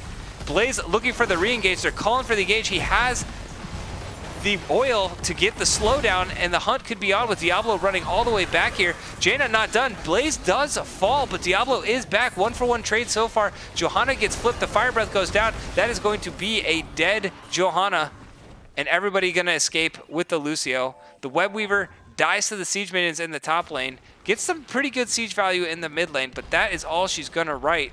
Actually, Diablo does find the Lucio, gets the stun on the wall, and the Diablo counter onto Lucio coming in big. This is 2 huge kills coming out from CCS. Look at the minions all the way in the top lane. They have end potential. They don't need Blaze, but I think they're going to go for the turn-in instead. I don't know. We'll see which way they decide to play this one. They're rotating up like they want to end in the top lane. Now the call might be made. Let's just get the turn in. Let's get Blaze back online. And let's just overwhelm them with our spiders. Nobody rotating back yet to clear out these minions, but they will have a little bit of time before these Webweavers spawn. Actually going to go up to the top lane. Going to just try and end it right here with this spider. Waves are pushed out pretty far for the side of CCK, and they are going to be back alive. So they're going to be able to set up a pretty good defense. This Webweaver will come all the way up to the minions here. Meanwhile, the other Webweavers sitting way far back in the mid and bot lane. And now the rest of CCS backing off, going to go start to siege up another lane, meaning this top Webweaver is done for. Diablo taking up a few tower shots, going to try and get the siege potential going. They have the turn off with the Sylvanas, so they can elect to just turn off this keep and not even wait for the spider to get up here. She walks a little slow. Stuck behind a traffic jam of so many spiderlings. Oh my goodness. But she has finally arrived. The siege is here. And now we'll see if CCK can come out with one more defense. The Phoenix has been thrown out. The tower has been turned off. The root goes down, but the Unstoppable with the high 5 prevents the sleep. The Webweaver is killed. The keep barely alive. Jaina goes down to top off the bot. And I mean, that keep is hanging on by like 1 brick. It is not gonna survive 1 Kael'thas combo. Here we go. All right, so the boss bait play is the next play. I don't believe they're starting it. They're waiting for the engage, waiting for the phase check. They find it. Johanna is the first to get in. Lucio comes in. The Fire Breath immediately dropped, but Jaina has the Water Elemental with the upgraded Winter's Mute. She is going to be able to put out a lot of damage. We'll see if she can put it. The Blessed Shield goes out. The Malfurion falls next. That's 2 kills going in for CCK. Johanna gets away with the Undying trait, and that's 2 kills picked up by CCK. That Winter's Mute able to pump out quite a bit of damage with the QE, the double Q and double E when everybody is just grouped up. Oh, big pick here. Does not have the Tazdingo. Lucio was not in position to get the high 5, and that is a big, big trade back for the side of CCS. Jaina getting fairly low as well, has to pop the ice wall. And they don't have the damage. The Zul'jin is dead, so they cannot get these kills. So a big turnaround, and it is again a back and forth nail-biting game from these two teams. The boss is not able to be picked up. Jaina and Lucio looking like they're going to try and get some Merc pressure here. The keep will fall to those Merc as long as they can keep people out. Right now, gem race potential is in favor of CCK, 26-14. So we could go back to a massive farm fest here between these two teams. And would you expect anything less from two teams that have a significant history with each other, playing in their 4th season against each other, taking it all the way to a nail-biting Game 3? I mean, this has been an absolute treat to cast. Almost a 2-hour series for 3 maps. It's gone the distance in all 3 of these games. Diablo getting the face check, trying to scout the team. The high five going down to Sonya is going to get her away. The Phoenix and Water Elemental are both committed here. Both have run their course. Zul'jin trying to run down to help his team. Malfurion looking to find the sleeve. Jaina sidesteps it, got her dancing shoes on. Not getting caught out there. And now Zul'jin is on the hunt. The stacks coming in. He did get the 30 stacks finished now. Lucio able to speed up. Blessed Shield coming in. Big Blaze is going to go down. Malfurion trying to get the peel backwards. And here comes CCK. They are marching forward with this Lucio. That is why Lucio is such a big pick sometimes. Can get the speed boost and keep the chase going. Zul'jin cutting his health in half, trying to get that final touch on Diablo. Doesn't find it, isn't able to get the kill. And now the minions in the mid lane have to be answered. Otherwise, this keep, again, not long for this world. The top siege camp, or top minion wave, excuse me, has 3 siege minions in it. So that 90% core may continue to fall to these siege minions. Everybody on CCS wants to keep them here. Jaina's not with the team. Fire Breath goes down. Lucio standing right in it. Ends up going down. Big Fire Breath coming out of the Diablo. 2 kills so far. Jaina is back with the Water Elemental. Doesn't land the Icy Flow, and that is going to be 2 kills to none. Well, I mean, Diablo did go down, but able to pop right back up with the Black Souls. And more importantly, again, those Siege Minions were able to take off another 11%. And the gems got reset. So CCK had the gem lead, now down to 16. And CCS, they got 30-second death timers. They've got an open core. They've got a core that's at 79, and they're calling to end this game. Now both damage are alive for CCK. Blink having to be used by Sylvanas. So anything's possible when both your damage is alive. Electing to go for the boss play and use the boss to end this game. Johanna coming up with the Zul'jin. They know this is where they are. The boss only at about half health. I don't know. I think they got to commit to this fight, or at least try and delay it as much as they can. Blaze goes in, finds the Zul'jin. That's what you want if you're CCK, because Zul'jin can just has Dingo. Not if he's silenced, though. Big Wailing Arrow coming in from the Sylvanas, and that is a big pickup, but the Cavalry has arrived. Brainerd getting low, gets in the bunker in the nick of time. Bombs are starting to spread, and 1 kill for 1 kill so far. Blaze is down. We do see the Johanna fall. Lucio trying to get the kill, but the healing coming in from Malfurion is too much. 2 for 2 so far. Jaina and Sonya are hunted. Malfurion sitting fairly low. The ice Frostbite does miss. And my oh my, it's a 2 for 2 trade. The boss gets stopped. And Brainerd dives in. Now the return fight is there. Malfurion healing up with those moon flares. Trying to keep the Diablo alive. Unstoppable pop. Jaina not in position to follow up, and Diablo back alive, has the W, fully committed to the W build, so anytime he presses W, he's getting a large portion of his health back. And my oh my, it's still nuts. Absolutely insane. Camp being picked up, and now the minion, the gem counter is turned back over in favor of CCK. It's literally flipping back and forth. We are at 24 minutes on Tomb of the Spider Queen, and these teams are just going at it.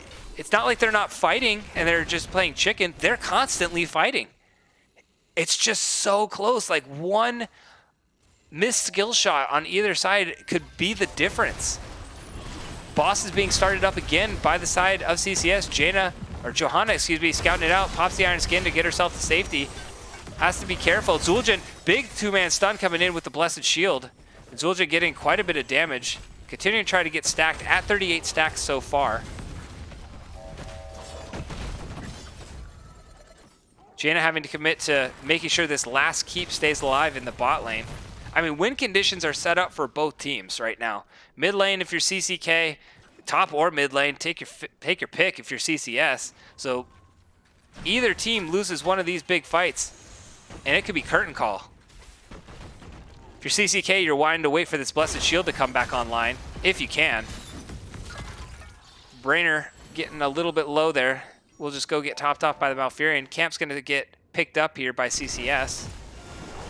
47 gems being turned in so far by the side of CCK, wanting to unload a lot of these gems. And now are they going to go set up a boss play? Johanna scouting out the boss, realizing nobody is on it. Diablo is here. And the rest of CCS rotating up, so here we go again. Game of chicken in the top lane. Meanwhile, in the mid lane, that minion camp is going to continue to put the pressure on. Johanna is the engage again, has the Iron Skin available. Gonna just be able to walk herself away with the Lucio speed boost. Jaina will be able to clear out this minion wave with one WE combo. And now we'll see if the engage is on. Blaze missing the jet propulsion, but a big two-man gravity lapse. Holy cow, Kael'thas landing it. Unstoppable or unkillable coming in onto the Johanna. Has to get herself away. Does end up popping the Undying. The bunker is a little too far forward. Sonya will go down. It did save Blaze's life, but not going to get the value that they're looking for. Everybody is so low, he might not care. They're just looking for the kill. Jaina able to return the kill onto the Sylvanas, but Diablo is just waiting. Nice timing on the ice wall there by the Jaina. Does get flipped around. Kael'thas trying to figure out which target he wants to get. Is 1 for 1 so far. Jaina way in the back line. Ends up going down and is a 2-for-1 kill. But as we've said, even with the kill, it's a DPS for a DPS and a bruiser. And when you have Zul'jin alive, he doesn't have the Tazdingo, has it up. Oh, he does have the Tazdingo up, never mind. So he can potentially defend this. Again, CCS calls for the core and then backs off. And now the hunt is on. Zul'jin trying to get in, see if he can get some damage down. The Blessed Shield being thrown down onto the Kael'thas in the backline. Johanna does not have the Undying up this time, so has to be careful. She does have 48 stacks into that Law of Hope, so heals up a big chunk of her own health, but now they got to be careful. Don't go out too far. Blaze is right around the corner, and they back up. So the important thing to note, with the turn-in they got, CCK, even though they lost that fight, did not lose a lot of gems, and they are still winning and now have the gem turn-in potential. We are at a 27-minute Tomb of the Spider Queen map, ladies and gentlemen. Almost 28 minutes. This is absolutely insane. This is going all night. Stark Knight coming in with the follow. Appreciate it. Welcome to the channel. That's one of my teammates coming in. Diablo getting focused here. Has the W build. Has the heals from the Moon Flare. Doesn't quite go down. Blaze throws the bunker down. The water elemental pop by the Jaina. A lot of ultimates being thrown out. Lucio very low. Gonna have to heal himself right up. And they go back. Oh wow, the whole team is here. Hi, Ruffian. And now we have the turn-in. So, keeps are all down on CCK site. Not a single keep is available. Siege minions in the bot lane, but the web weavers are here. And CCK just gonna go ahead and try to push out this mid lane. They gotta hope that, okay, they did. I was gonna say they gotta hope that those minions get cleared. So this web weaver will come all the way up. CCK looking to put the nail in the coffin here. Have been on the back foot this entire game. Now have the chance to seal the deal in a almost 30-minute Tomb of the Spider Queen map. Can't CCS put on the defense? Phoenix gets thrown out there. Trying to zone everybody off. No commitment from either team. Jaina now just getting the water elemental back up. Ultimate's available for CCK. We're still waiting on several from the side of CCS. And they back off. They got to go defend the core. The siege minions are here. CCS, they want to fight. They want to delay. The siege minions are starting to siege it out. 60-50. It's continuing to fall. The siege minions with the 3. Can Sonya get there and stop it? 22%. 11%. And the minion hucks it at another minion. Oh, but the top lane siege minions, and it does it. The Winions. After all of that, the Winions are the ones to end the game. They're like, enough of this. We want it to end. And CCS come in with the victory, a marathon of a last game, and are able to take the series 2-1. Holy cow. That was an incredibly long and well-fought series by both of these teams. Little bit of an anticlimactic finish, but I mean, it worked. That was the way CCS was, they had the macro pressure. That's what they needed to do.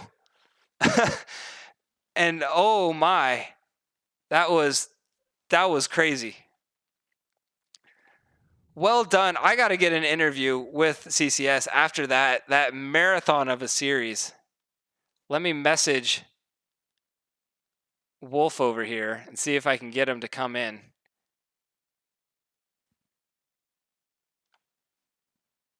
Real quick. How about that, though?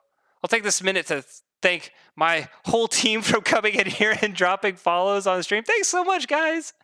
Definitely appreciate it. Tiger dropping the 333 bits. Absolutely love it. Where is Wolf? Why can I not get? There he is.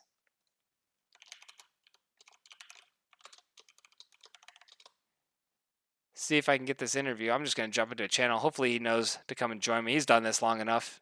He knows the deal.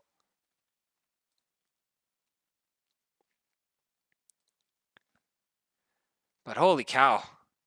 An hour and 54 minutes we've been going. That went the distance right there. Feels like forever ago that we were playing on... Where do we start? Infernal Shrines? Hello! Hey, Oh, how are you doing? Good. This is Brainer coming in for the...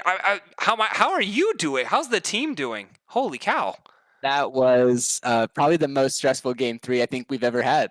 Even our semifinal losses that we've had, that was more stressful. That was crazy. That was an absolutely marathon. That went longer than some best of 5s. That was absolutely a 32 crazy. minute, 30 minute, 32 minutes. It was 30 plus for sure. I think they got the turn in for the Web Weavers at 30, so it went for a while. But oh my god. Anyway, congratulations on the win. How is the team feeling right now? Good.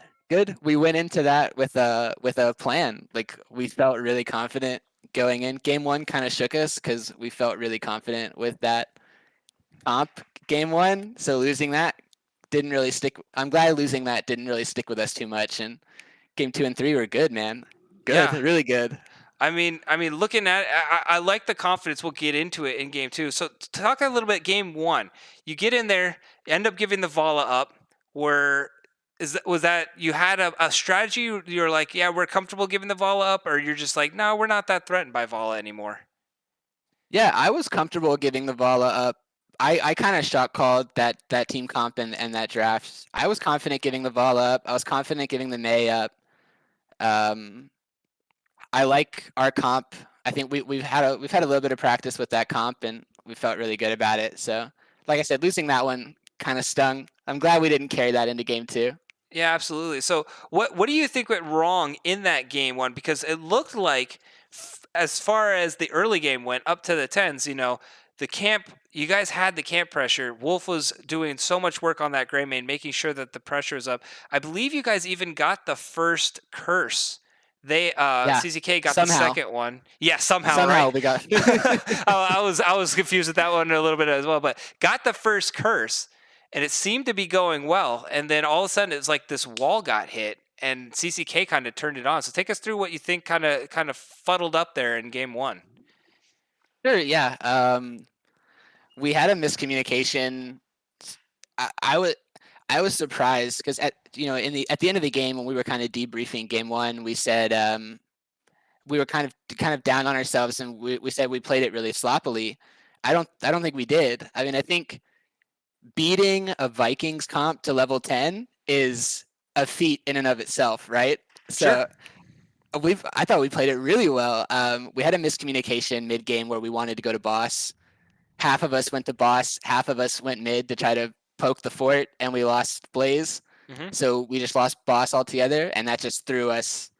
I mean, our rhythm was gone, and it was over from there. I think. Yeah, them getting that boss play, seemingly picking up a couple of map structures, and then ultimately, you beat the Vikings to 10, but man, once you get that small little hiccup, the Vikings suddenly beat you to 20, and Yeah, after that, it seemed, once they stole our bottom boss and got our bottom fort. I mean, we were a lot of our map pressure came from being really safe playing bottom side, and then we just lost all of our safety bottom side because they took everything. It was terrible. yeah, the map suddenly started painting red, and it's like, oh no, this isn't what I wanted to happen. They get the curse right after, and the pressure just becomes insurmountable. So game one kind of fuddles, but then we transition to Alterac Pass, and even though the composition didn't work in game one, at least in the second half of game one, game number two comes through, and you run it back. You have to I switch told out you the we were confident. Junkrat, but you run it back. The confidence was there, and the question was, all right, they had a solid pre 10. Can they get the solid post 10? Talk us through how that post 10 went and what corrections you made to just ultimately make that composition just look so good. Um, it was just communication. So when you take the at the behest of giving away our entire comp strategy, Yeah. when you take the gray main with the Tyrael, your strategy is to sanct with the gray main, and then gray main with sanct is I mean you can't win against that. It's impossible. So they just gave us a lot of really good opportunities to sanct and get gray main in the fight, and our Junkrat player is a god. They could Yeah. not get a turn in, so Yeah, I was going to say, I mean, looking at the Junkrat plays ultimately, and, you know, it was oh god, Eric was on the yeah. Junkrat. I mean, how much was the team just so enamored by his ability to get the boops and the traps onto the Hanzo for one, got a ton of them on the Hanzo, and then also able to do them on the Sonya as well. Yeah, well, I mean, they're all on purpose. All of it's on purpose. Yeah, And he's. I don't think he's gonna play much Junkrat this season I after don't that. think so either. After watching that, I was like, "There's no way Junkrat is getting through to game Yeah, number no three." way, no way. That was too intense. So then we transition into game number three. We get sent to Tomb of the Spider Queen. You guys pick it. They get first pick, and there's just this massive shift in ban strategy. We didn't think we were going to see the same comp come out in game three. So how did you guys decide to approach that third draft phase and kind of come out with this more siege-like composition rather than the counter engage with the Tyrael Greymane? We knew when we actually we actually were planning on running the same thing again. If it ain't broke, um, don't fix it. it's fun, man. It's a fun comp. I recommend it to everybody. It's super fun. But yeah, they picked the Lucio, so the Lucio's once they picked the Lucio, we kind of just shifted off of it. 'Cause that's a big counter to that comp. So Hmm. um, then it was just we don't want him to play the Vala. We don't want him to play uh, I can't Zagara. remember. Yeah, the game was so long ago. I Yeah, know. the Zagara. So we just banned everything, and then yeah, we were pretty confident with what we were gonna pick. I mean, Diablo's my best tank. Slick's a really good Malfurion player. And then yeah, we have three. We have a great Blaze player, and we have a lot of great players. So we're really confident. Awesome. Yeah. And so we get into this marathon of a game where by the early game, mid game, again, it looked like you guys were setting up. It was going well. You guys were on your way, getting an early keep. Putting the pressure on, and we were like, oh, here goes CCK. But we knew from game two, CCK bends, but they don't break easy. And all of a sudden, the game just started Yeah. stalling. And it was like 1-for-1, 2-for-2, 1-for-1, boss play, not boss play, boss play, not boss play, back and forth it goes. How did you guys handle all of that and the eventual fatigue that was probably drawing in to ultimately come away with that fight in the end? Yeah. Yeah. Talk about fatigue. Oh my God. Um, it was just confidence. We have a really good comm structure, I think, where Mm-hmm. everybody just kind of starts yelling. Like whenever we really need to come up with something to do and nobody knows what to do, uh, just everybody starts yelling an idea. Somebody says an idea that makes sense, and then we go with that. And all the ideas that made sense were be patient. We're up, we got to 20 when they were at 18. So why force boss when we're about to get 20? Uh, why force bot? I was calling boss pretty much every time. Mm-hmm. It just never worked. We couldn't get it. We couldn't justify it. We're 2-for-2. You can't do it. 1-for-1. We can't do it. We can't turn in. We can't soak. I mean, it was. So it's just be patient. We knew that top was going to push. We knew bottom was going to push. We knew that I was actually happy that and I think it was bad for them to do that turn in when they did, Mm-hmm. because all that turn in did was give us gems. I mean, my calls during that turn in was let the waves push in, get the gems, wait for turn in. If we turn Sure. in, we win. So, uh, yeah, I mean, it was just good comm structure, I think, within our team to just get ideas out and then pick one and work with it. I mean, all 5 people working on the same idea. I mean, even if it's a bad idea, if you have everybody doing it, how bad could it be, right? Right. At least, even if everybody's doing a bad idea, it's better than only some people doing the good idea and some people not. So, for Exactly. sure, even if a Exactly. bad call is being made, if everybody commits to it, the worst that it could be is, it was a bad call. You Yeah. don't want to turn a good call. If one person commits to boss, 4 people commit to turn in, and they 5-man turn in, Yeah, that's a lost fight. If they 5-man boss, you lose one person, you're down one, they win boss. So sure. you have to be all 5 somewhere, and Yep. we just stuck together. Absolutely. Awesome. Well, I mean, I probably could come up with a million questions out of that entire series, but I don't want to keep everybody here all night. It is late on the East Coast for sure. So, real quick, I want you to just let me know, who do you think your team MVP was for this marathon of a series? Eric. Yeah, Eric. It's just nuts, man. I mean, even the KT, I mean, he had what 140k plus Yeah, both damage 127. numbers. Yeah, it was nuts. He had a lot Yeah, of damage. and then the Junkrat, the 2 death Junkrat game 2. I mean, yeah, Eric Eric. played that. He was a great pickup for us. We've Awesome. really found a great way to slot him in and use him. Yeah. Eric definitely. I mean, I couldn't stop talking about some of the stuff he was setting up there in that game two for sure. And so, definitely well deserved by Eric. Last but not least, I'm going to open up the floor for you. Any shots you like to give? Time is now. Yeah, trying to think of all my funny joke shout outs. I mean, shout out CCS too. Like I said, everybody, we found a great way to slot everybody into a role they like, and we're playing really well. I think we're going to do really well. Um, CCS, of course, because CCS is the best organization in NGS, and we're trying to get as many teams as possible. We're just going to make NGS the CCS league at some point. Um, and then shout out Valk's mom, and then shout out Ronnie Coleman. I think, yeah, I think that's about it. Look up All Ronnie Coleman, 8-time consecutive Mr. Olympia. He's the mascot of our team. And he's the best bodybuilder to ever live. There you go. Go do your homework, ladies and gentlemen. But for me tonight, Brainer, thank you so much for joining me in this interview. Go get some sleep if you can. Yeah. Absolutely. Thank you so much for joining me, and good luck the rest of your season. Thank you, man. Thank you. Absolutely.